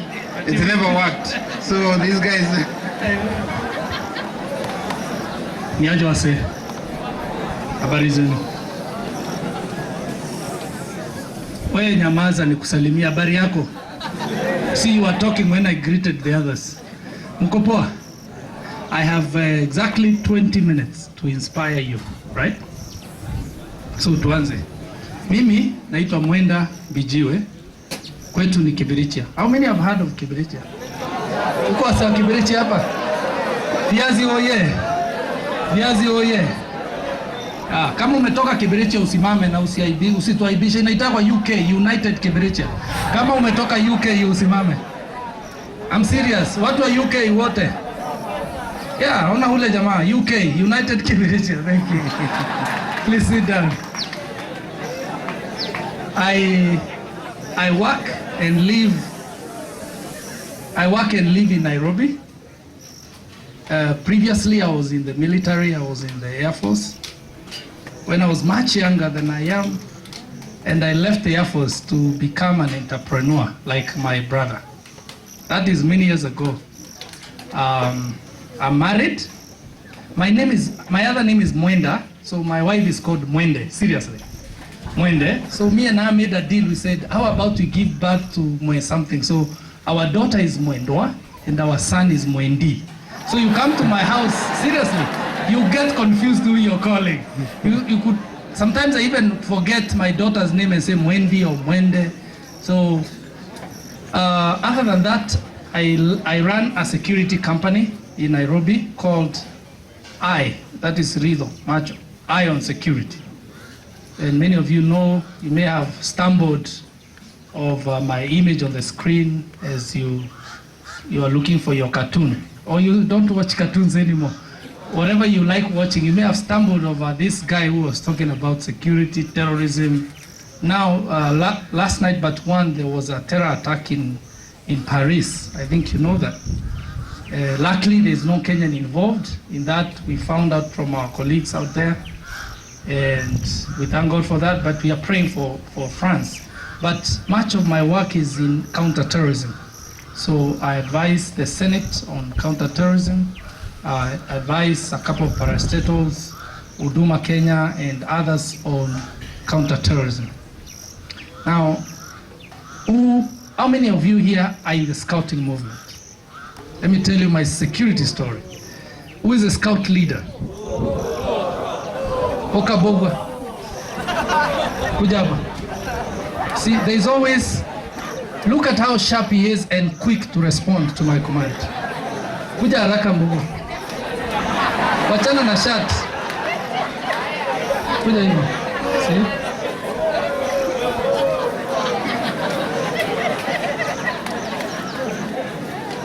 Don't march, why kuja tu casually? Just stand here by me. I'm one of the leading security consultants in this country and the region, because when I was in high school, I was in Kaga Boys, but it was mixed that time. So it's called Karamsi. How many know Karamsi? Yes, actually I have Karam's uniform in my house. Last year we did an alumni meeting and I bought the whole uniform. I was wondering why I didn't wear it here today to look like you. So I was a scout leader from primary school. My family, almost everybody in my family has been in the forces. My father, my uncles, my cousins. One of my cousins fought in Somalia recently. Another cousin burnt in the fire in the oil tanker that burnt in Sashangwan. He was one of the police officers who burnt there to death. So my family informed the kind of man I grew to be. Now, from primary school, class 6, I was elected the scout leader. And I'm talking to this young man here and all of you. Because I carried that passion along my life. I need you gentlemen to know that the passion you have in your heart is not put there by man, it's put there by God. And do not despise yourself. From the time I was about class 1 or 2, I would always tell people, I will join the military. In high school, actually I was nicknamed Man Yugoslavia, Man Yugo. Because every morning I told my colleagues, I'll join the military and I'll go to Yugoslavia. Remember when Kenya used to go to Yugoslavia? And I kept that passion. I kept that passion in my heart. And I need you to know this, brothers, that if you are going to be men that are going to be impactful in your generation, you must carry passion in your heart. And I like what our colleague just said. You're here to score good grades. But whatever grade you score, that is a good grade. Did you hear my point? You're here and we covet for you to score the best grade. But whatever grade you score, that is your best. Hit yourself in the chest, congratulate yourself, and attack life with a positive attitude. Passion is the first signal you send down the road of your achievement. I know some of you are writing, so don't miss that statement. Passion is the first signal of success that you send down the road of achievement. When you're passionate about something, it doesn't matter. It could be drawing like this young man. He just got a mentorship. And by the way, whether you or someone else, what class are you in? Sasa mtu wa form 4 huyo ako karibu ku expire, but you can come when you join the world. Form 4 sahi ama form 4 next year? Yeah, then it's still a material, mentorship material. I want you to give me 3 young men every holiday next year. 3 young men. I'll stay with them in my company and I'll mentor them in issue security. And one day I'll dress them in security uniform. Waende washike rungu, walale na rungu kwa gate ya mtu. Then they will, that's part of mentoring. Sinipo? Sinisa mwalimu? And one day, maybe when we go for range, occasionally we go for gun competition. I take my wife along, even though she's not licensed to carry a gun, but I take her with me because when you carry a gun, these criminals underestimate your wife. They think she's the weaker sex, so she should be the one knowing how to shoot better than you. So that's what saved Kitobi Manyara. The other day, thieves were killing him in Nairobi, so the wife went to the back. We trained that your wife goes to the back. Ajifanya anatetemeka hapo, but actually it's a tactic to get the gun. So mama goes down, Kitobu said, chukua bunduki. The wife shot one and injured others, and Kitobu is alive today because of his wife. So give me 3 young men, and I'll stay with them every holiday. Lakini wakuwe tofauti. Wa April wakuwe tofauti, wa August na December. Hii December usinitumie watu, ninaenda holiday yangu, so staki interruption. Yeah. But the thing is this, young men, and they'll stay for 1 week. So staki waanze kusema alituambia ni wiki mbili. 1 week, I'll pay their food, their transport. No, transport, they don't need. They'll be staying in my house, so they will move in my car. Yeah, I mean, like, it's a good deal, isn't it? Anyway, so let me talk to you about security for 5 minutes. Stay here, okay? Please, brother. Wewe usiboeke. Naweza kuchotea kitu, siliona mwingine alichotea.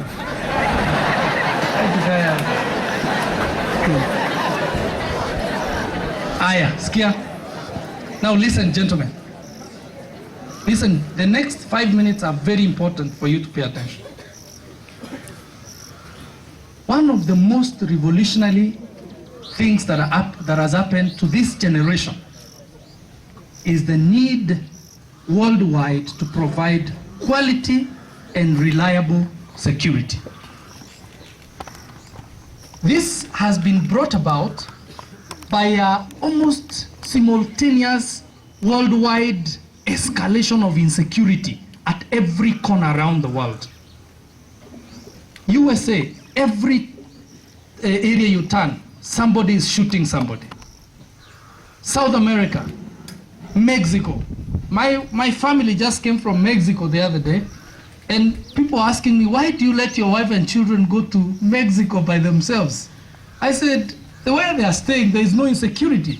But the thing is, everybody knows Mexico for drug cartels. Peru, you know the Tupac Amaru terror group in Peru. Let's cut across the islands of the sea. Indonesia.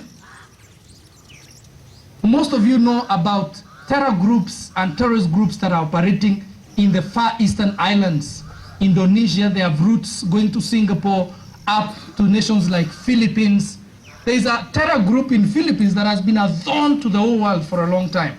Cut through into Japan, China, then the Middle East. Middle East is a hotbed of terror. Wacha ile walisema Kenya is a hotbed of terror.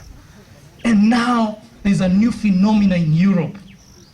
Because of the wars in Syria, Iraq, Afghanistan, parts of Pakistan, there's a lot of refugees running into Europe.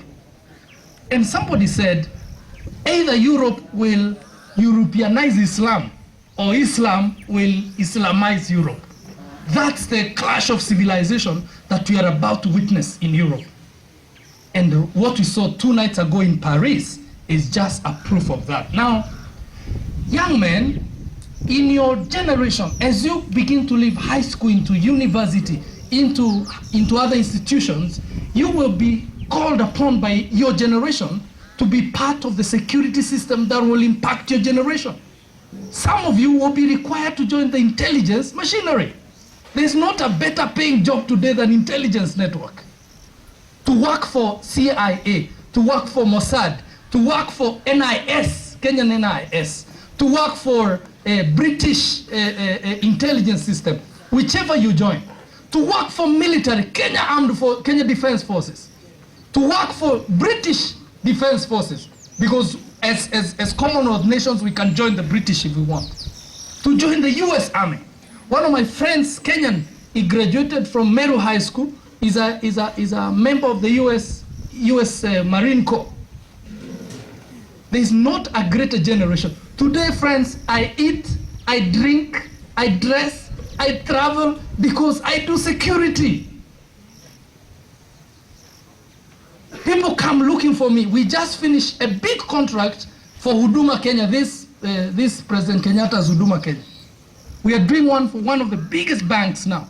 Standard Bank just came to my office last week to ask for a quotation from our company to train their people, and I quoted. But I'm showing you people are willing to pay you any amount of money for you to provide them quality security. So look, brothers, don't let people tell you if you join the police, you will be disadvantaged. In fact, in the coming days, the police profession, the military profession will be one of the most adored. A new scout leader. Don't leave it here when you drop that scout uniform. That's a passion you need to carry with you into your future.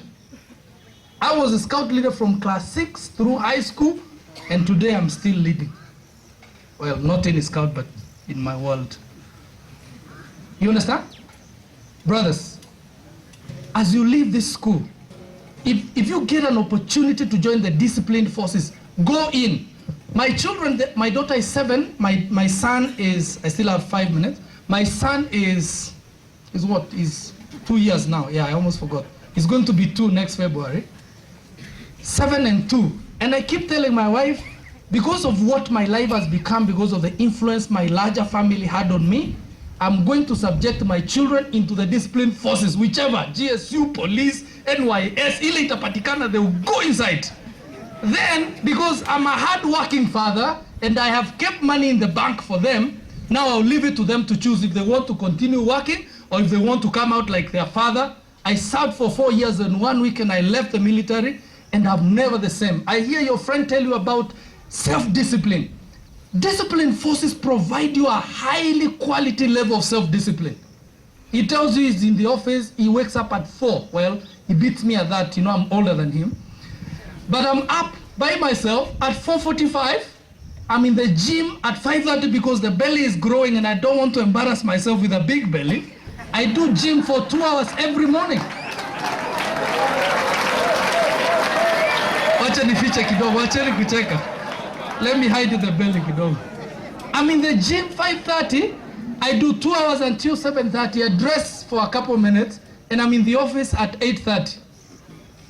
And this, I like what he said. He markets. All visionaries market their businesses. I'm hardly in my office this week from Wednesday to when? Actually, since Wednesday. I've never been to since Tuesday. I've not stepped into my office because I was out there marketing. That's what people with a vision do. You don't sit down.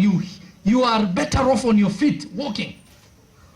And I challenge you with these brothers as I bring my curtains close to closing. One day you will be the men that this nation will be counting on.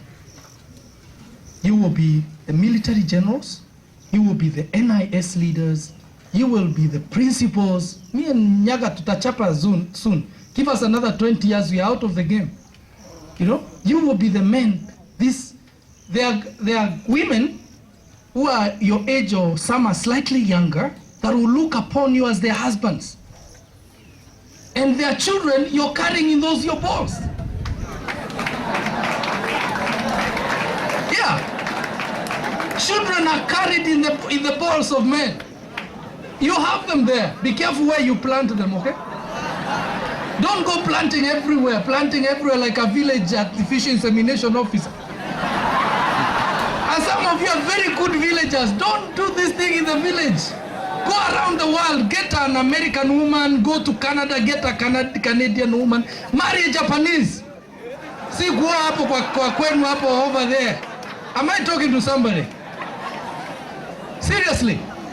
Wewe umezaliwa Kembo, unaoa Kembo, unazaa watoto yako Kembo, unakufia Kembo, unazikwa Kembo. You are useless. Go around the world. Enda tafuta kamsichana kambali huko. Upande mbegu na upande mahali mzuri na mbegu serious.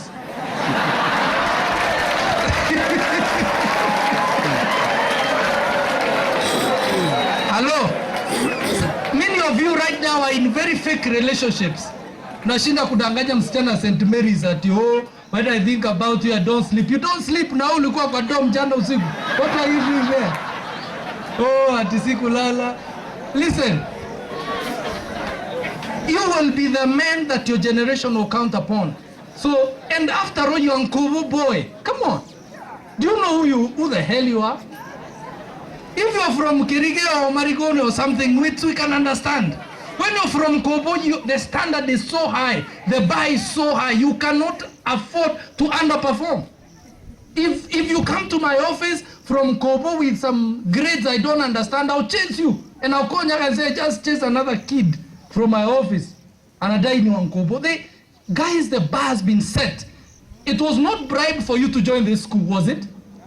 You worked your way with your brains, isn't it? You still have the same medulla of Langata. Is it Langata? You still have the same brains. The doctors are here. Is it of Langata or Oblangata? Whatever. Yani Congosity, that's what I'm saying. Yeah. That's what I mean. Please, burn those brains, brothers.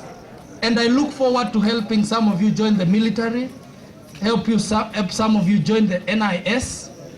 Actually, because of the current terror problem now, we are even asking schools to recruit students who will join counterterrorism right in school, because there are people coming to recruit you. And let me close with this one. There are a lot of terror cells that are working so hard to look for boys like you to join into terrorism. The part of Nairobi I live is called Kileleshwa. And recently, a terrorist group, a terrorist cell, began to recruit children within Kileleshwa area into terror. You saw it in the newspaper a couple of weeks back. And they are telling the child, if you kill 100, you will get 1 billion. Hi! An under 18-year-old kid with 1 billion shillings. What for? Until we will give you 6 Range Rovers. None of you here, maybe a few of you, are eligible for a driving license. In fact, most of you are not. You are under 18.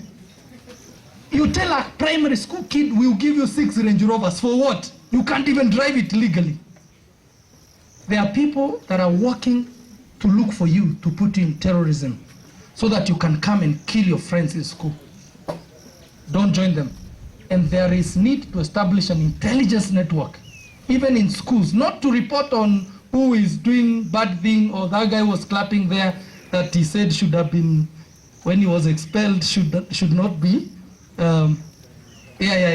criminalized. But to report on who may be doing terrorism. And that is a challenge I'll leave here one day. So other than that, if there's any question I can answer, thank you for standing still. You show you are a man of steel, okay? So I look forward to seeing you next year in my office for mentoring. Unione nikitoka? Toka kitu. Aya. If terrorists attack us here, what do we do?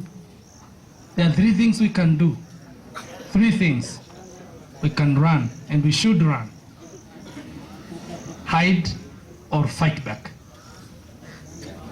If we can't run, maybe we are caged, then try and hide. You can hide in 2 ways. Conceal yourself. Maybe there is a black net and blue, so stand in the, not net, in the curtain. Hopefully that's camouflage. That's concealment. Or hide behind an object that can protect you from the fire, gunfire. So concealment or behind an object. The last one is, if nothing happens, gentlemen, don't do like Garissa University students did. Let themselves be killed just like that. Sometimes you have to realize death has come and you better die standing. So you look for anything you can do. Look for water. Even here in the school, guys. Si mtu anawatisha mnakufa kwa mlango mkitoroka. Somebody should come up with a plan. Maina, nganga. Nganga. Dongo. Yeah, dongo. Si nganga, dongo. Be the gang leader kwa hiyo story, waambie huyu jamaa anavunja dom. Hebu jamaa tafuteni, vunja hata kitanda, tafuta chuma. Ama ng'oa ile kitu ya nini ya box. Ikanyage ikue kitu inaweza gonga mtu. Hata mshipi. Si tawe liko, unafungia soup kwa tawe. Si unajua story? Na unafanya kama David kwa Bible. Anything you can improvise, make it a weapon and fight your way out of it. Run, fight and hide. God bless you. Thank you, my brother.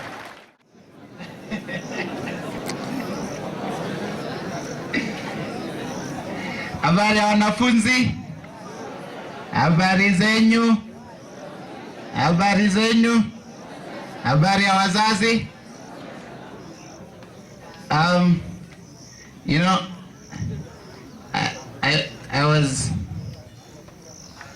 a little anxious that I'll be speaking last, because all these people that you're seeing here actually are more senior than myself. Thank you, Mr. Principal, for accepting that I speak in this great school. And I also want to congratulate you, because I am a student of Maranda High School. I was. Maranda National School. I think you've heard of it, have you? Mmesikia Maranda? Mlisikia Maranda? Huko ndio nilitoka.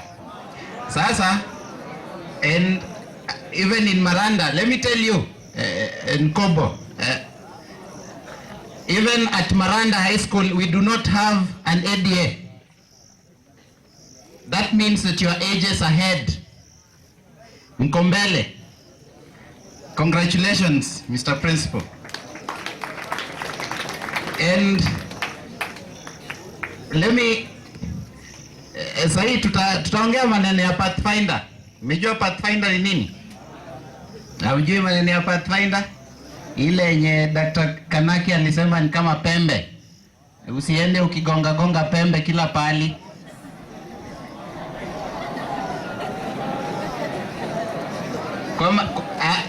Let me introduce myself. I am Dr. Frederick Oluga, and Dr. Karau Bundi is a very good friend of mine. Mr. Minjiwe, I've been seeing him on TV, so today I'm very privileged to meet him. The same with Eric, and I'm very privileged to make new friends today. This is not the first time I'm speaking in a high school. I am the General Secretary for the doctors, yani ile muungano wa madaktari Kenya mzima. I'm the Secretary General, and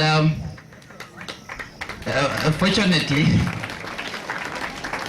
I'm also the youngest Secretary General in the whole country. So that is a big privilege that I don't take for granted. And I'm very grateful to be speaking to you today. I'll be very short. Much has been said. But let me start by saying that the things that you're hearing are knowledge that will take you far in life. Whatever you're being told right now by these great ladies and gentlemen is not just hearsay.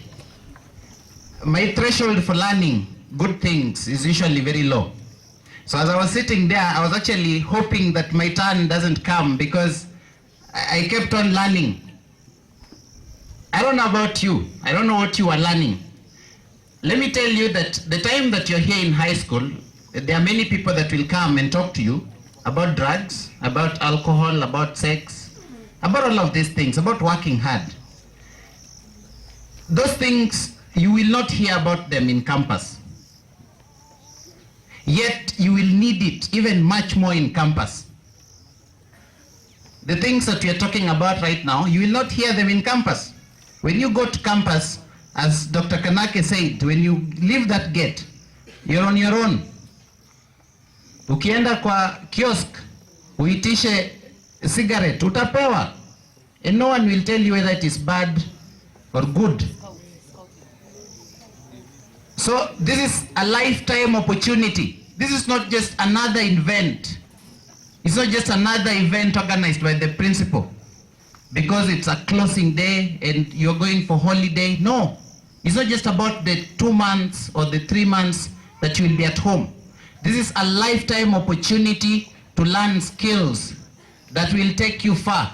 And all of these things, including the things that I'm yet to say, can be summarized in only one word: discipline. Maneno ya kugonga pembe hapa na pale, kwenda kunywa sigara, bangi, shisha, kuongea na watu vibaya, kushikwa, all that is indiscipline. Because disciplined people don't get themselves in such kind of scenarios. And my very short speech, which I'm almost thinking I shouldn't read to you because everyone has talked about it, was titled, "Why Youth is Wealth If You Are Healthy." This is something I've told many students. I go to Maranda quite often to talk to students there too. I was telling Dr. Kanake as I was coming, but it's been a year since I was there. But since 2002, I have been going to Maranda High School every year to talk to students about these same things. And your youth is a very powerful moment in life. It will propel you to wherever you want to be. But you need to learn to use your youth to make your fireplace, so that the days that will come, when the rain will come, when it shall be cold, you will have somewhere to keep warm.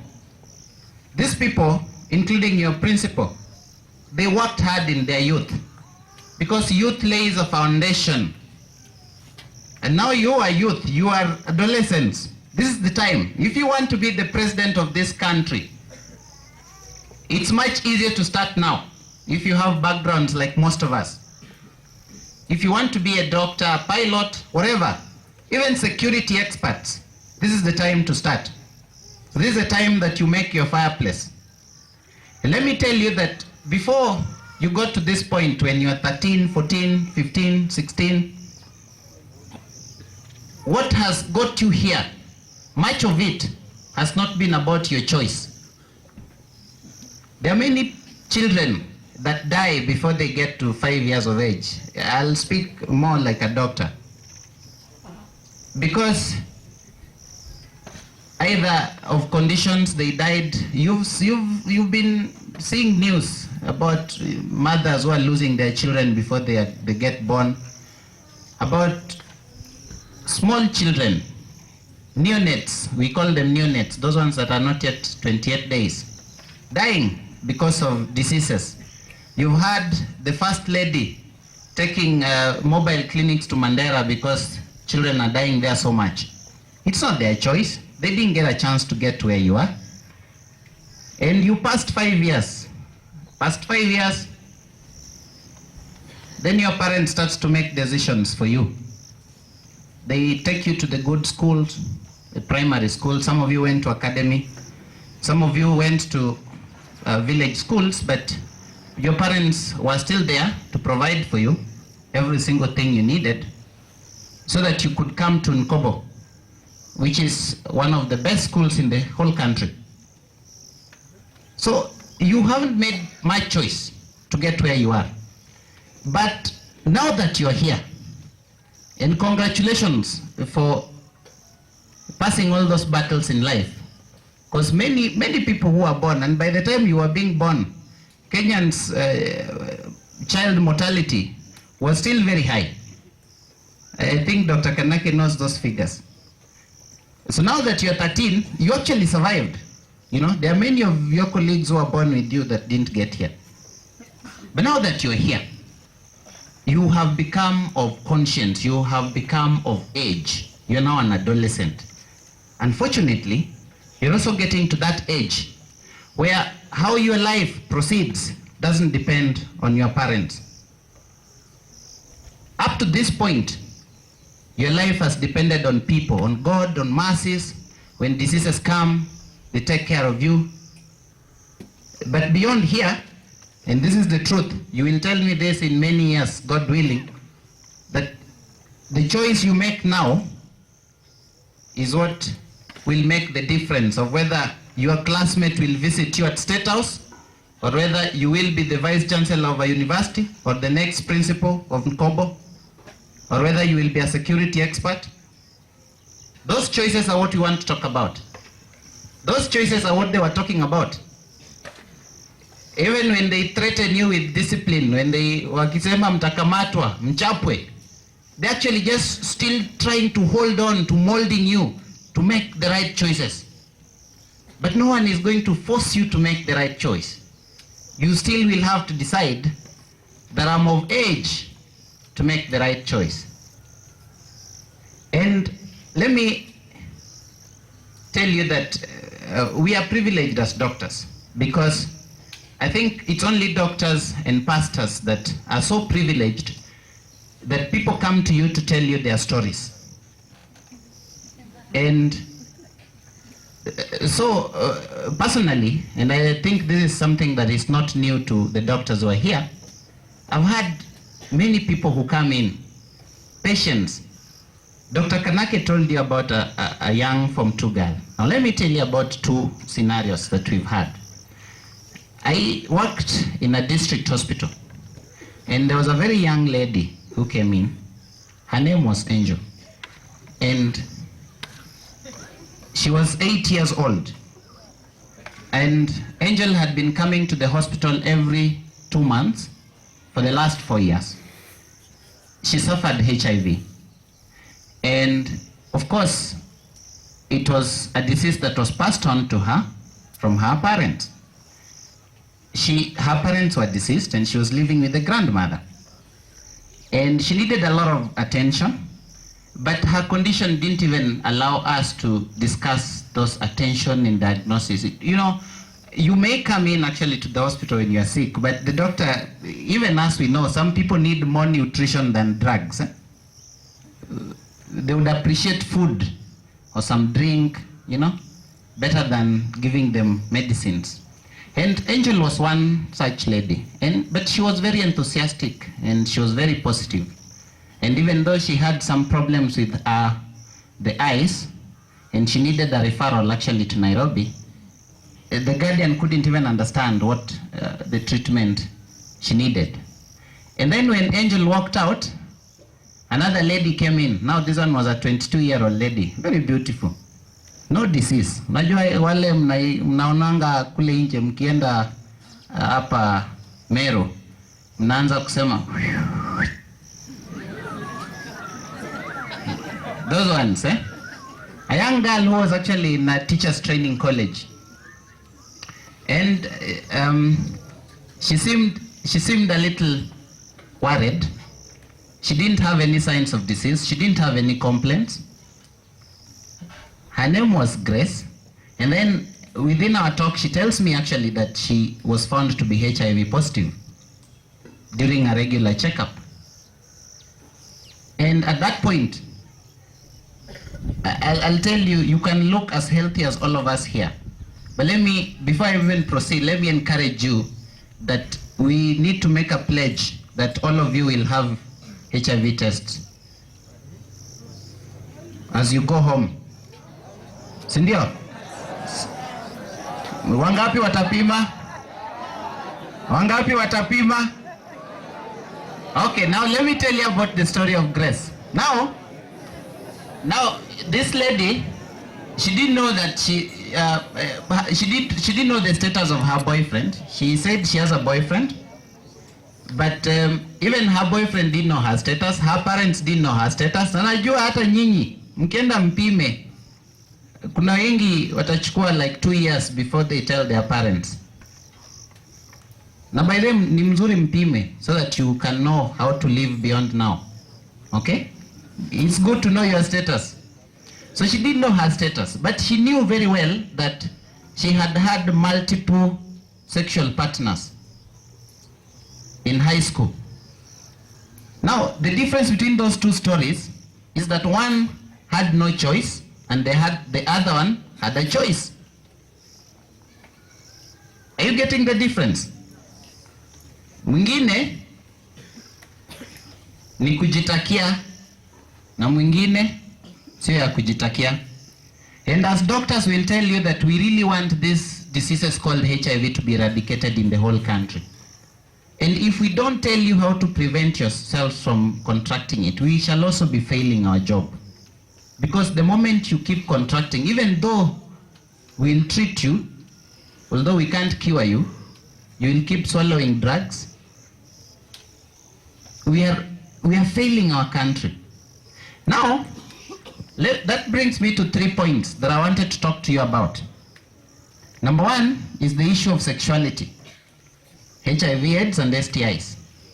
Then number 2 is the issue of alcohol and drug abuse. And number 3 is, I think it's unfortunate Mr. Mwendo has left, but the issues of physical activity.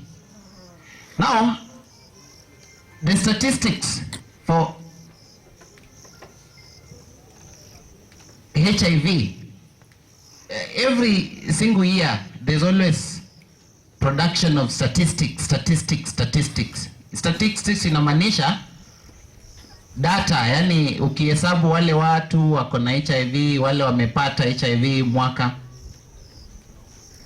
60%, yani 6 out of 10 people who get HIV now are below 24 years of age, specifically between 15 to 24.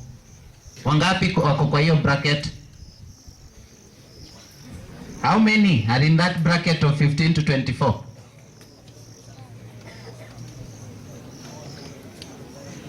Almost half of you.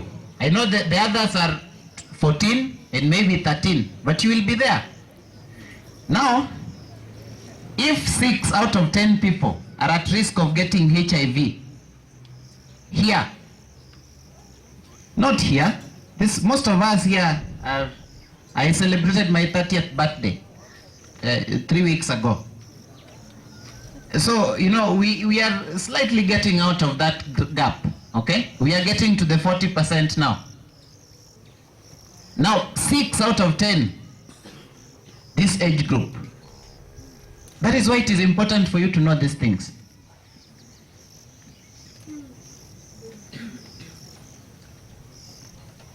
That's why when we stand here, we're not standing here because we just want to take your time or be seen or because you're closing. It's important, and it's not just important to you, it's important to the whole country. But it starts with you, it starts by a choice. And out of all these people who get HIV, they are having unprotected sex. Again, your age group. Why? Because at your age, you do not know how to make the right choices. There are issues like those that Dr. Kanake had talked about, which I will not repeat. But more importantly, let me tell you, you know those girls from other schools, Najua wale wasichana wale shule ingine mkienda outing. I don't know whether here they also, you call it outing. The ones you admire so much. Ladies your age who are engaging in sexual intercourse, they're also having sex with other people, not just you. Sasa usifikirie ni wewe peke yako. By the time unaenda na Pathfinder na pembe yako kigonga gonga, hiyo ukuta inagongwa na watu wengi. These are government statistics. Okay?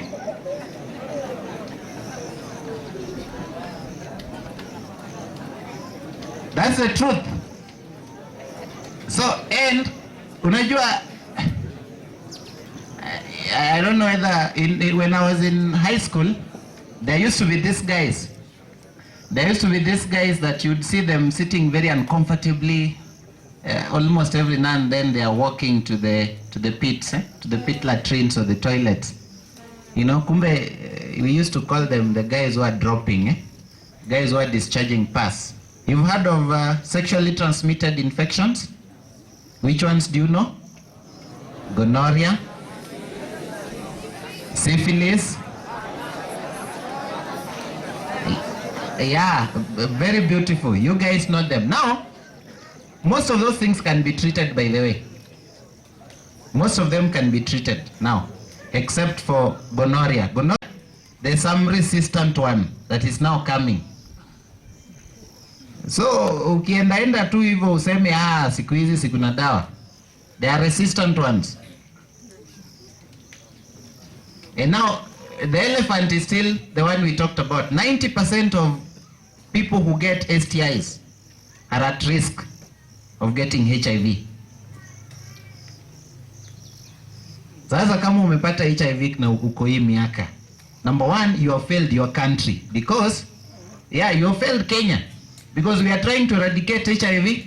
Wewe tunakuja hapa tunakuambia, alafu you don't take it seriously. Secondly, you have cut opportunities for yourself. The country is already burdened by the number of people who have HIV that they want to care for. So don't get yourself in that statistics. And as I mentioned in the beginning, what we are telling you is not just for you. It's not just for high school. This knowledge, you will need it at the university. You will need it most there. One of Minjue's friends said that when you are refreshed in campus, when you go to campus, I hope you don't forget some of this talk, because you may actually be a very disciplined person here in NKUBU, and then you walk out to Nairobi University to study medicine or actuarial science or a very beautiful degree, and that is where you now start stepping on thorns. So this knowledge is not knowledge just for high school. It is knowledge for you for the rest of your life. And now there's usually another elephant in the room now that this is a boys high school. Kuna hao wengine siku hizi tunasikia homosexuality. And we hear that the people learn these things in dormitories, in boarding schools. Ni ukweli? Nyinyi hamfanyi tabia kama hiyo?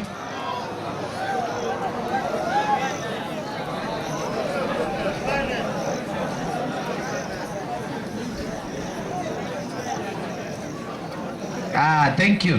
The principal tells me that it was eradicated. Congratulations. Clap for yourselves. Lakini unajua bado iko. Pengine hapa NKUBU hakuna. Lakini you will interact with some of your colleagues from other schools, eh? So be wary that they don't infect you with some of those bad habits. Let me quickly talk about just a few things. I think Dr. Kanake covered drugs and alcohol very well. I don't want to dilute that. Wewe kama unataka kuvuta shisha, uvute bangi, na unasikia sahi kila mtu anaongea kansa. Nani hajasikia kuhusu kansa? Nani hajasikia kuhusu kansa? Hamjasikia kuhusu kansa? Kwanza, I saw actually on Citizen Television, they actually profiled a village here in Meru. It's a serious thing, eh? And all of us, including doctors, we are asking ourselves, what is it that is causing cancer in the whole country? Lakini, there are some that we already know. Kuna zingine tumeshapata. Sigara, shisha, pombe, hii tabia zenyu hizi, hata hii sex, hii cervical cancer. There are some sexually transmitted cancers. Do you know that? You don't know? Sasa, those things of drugs and alcohol abuse, but more importantly for you as the youth, is what Dr. Kanake talked about, mental illness. Okay? Your brain is not mature enough. So the ability of your brain to get addicted to alcohol and substances is much higher. And when you get addicted, you become a patient. I've just used his words because I think that's the best way. I told you I was learning when I was sitting there. That's the best way you can ever understand it. Your brain is still getting a lot of things. It's like a magnet, okay? You're supposed to be, unafaa unasikia hizi statistics yenye tunasema hapa uende ungarie watu. Okay? Read the books, the physics, the biology. Na ukienda kwa pombe, your brain will actually just get attracted to some of those things that are produced. We call them neurotransmitters. And then you become a patient. And when you become a patient at your age, you are almost useless to the society. You are useless to your parents and useless to yourself. Hatutaki mfike huko. And then, mesikia maneno ya traffic accidents, suicides, those things, hii hata watu kujinyonga, it's depression caused by drugs. Mtu anavuta bangi mpaka hana mwelekeo kwa maisha. You start being hopeless. Unaanza kushangaa maisha inaenda namna gani.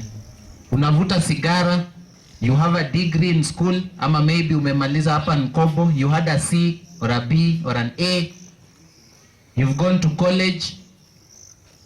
But because you're abusing alcohol so much and you are now a patient, you are what we call occupationally dysfunctional. Yani huwezi jisaidia na huwezi saidia society. So then you start harming yourself. Suicide, homicide. Nyinyi mnataka hivyo?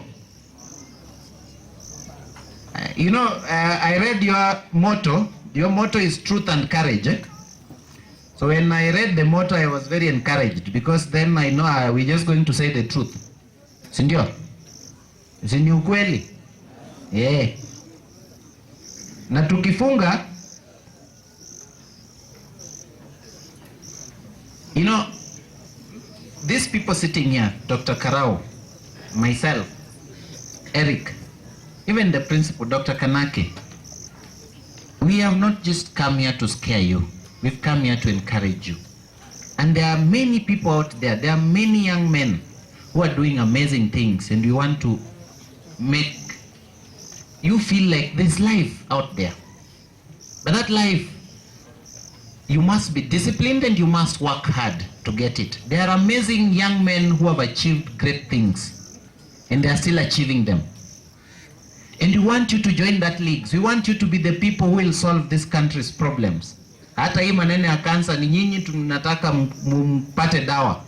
Si ndio? So that will not happen if we don't encourage you. And we are here to be role models for you. So the alternative to doing all of these things, when you feel so idle that you have to go drink alcohol, please engage in some physical activity. It's been found to be one of the best alternatives. Engage in some physical activity. Engage in some activities. Dr. Bundi talked about church. Those are nice things. But you can also do a lot more. You can play games. Maybe that's where your talent is. Okay? That's where you will prevent diseases. You will consume your time instead of going to dance with people and kupelekana na watu that are above your age and full of diseases. Why don't you use your energy? The country needs footballers. The country needs basketballers, you know. The country needs people who will play cricket again. You can engage in some of those as alternatives. And as I finish, I want to finish with a few quotes that will encourage you that even as you live here, you grow to be a human being that is helpful to you. So don't just take this as part of a closing day, part of this ADA program. No, no, no. This is helpful, and congratulations, Mr. Principal, again, because this, I think, for me, it's also a learning. I think this is some of the things that I will carry to Maranda. So, one of those quotes is the key to success is to focus on your conscious mind, on things that you desire and not on the things that you fear. The second one that I'll talk about is a quote from a gentleman called Tony Robbins. Tony Robbins was a very young man who wrote a thesis, what they call a thesis, and the professor marked it F. And when the professor marked it F, he actually went out and he now runs quite a number of food chains, by the way, in the US. And he said, a real decision is measured by the fact that you have taken a new action. If there is no action, you have not truly decided. So today, as we talk to you, and I hope that you are making the little pledges to yourself, that you are going to take a HIV test, that you are not going to indulge in alcohol and drugs, that will only be tested with the action that you take. Otherwise, a decision is not a decision when there is no action. Finally, this applies to all of us. You have everything you need to build something far bigger than yourself. Thank you very much for giving me this opportunity.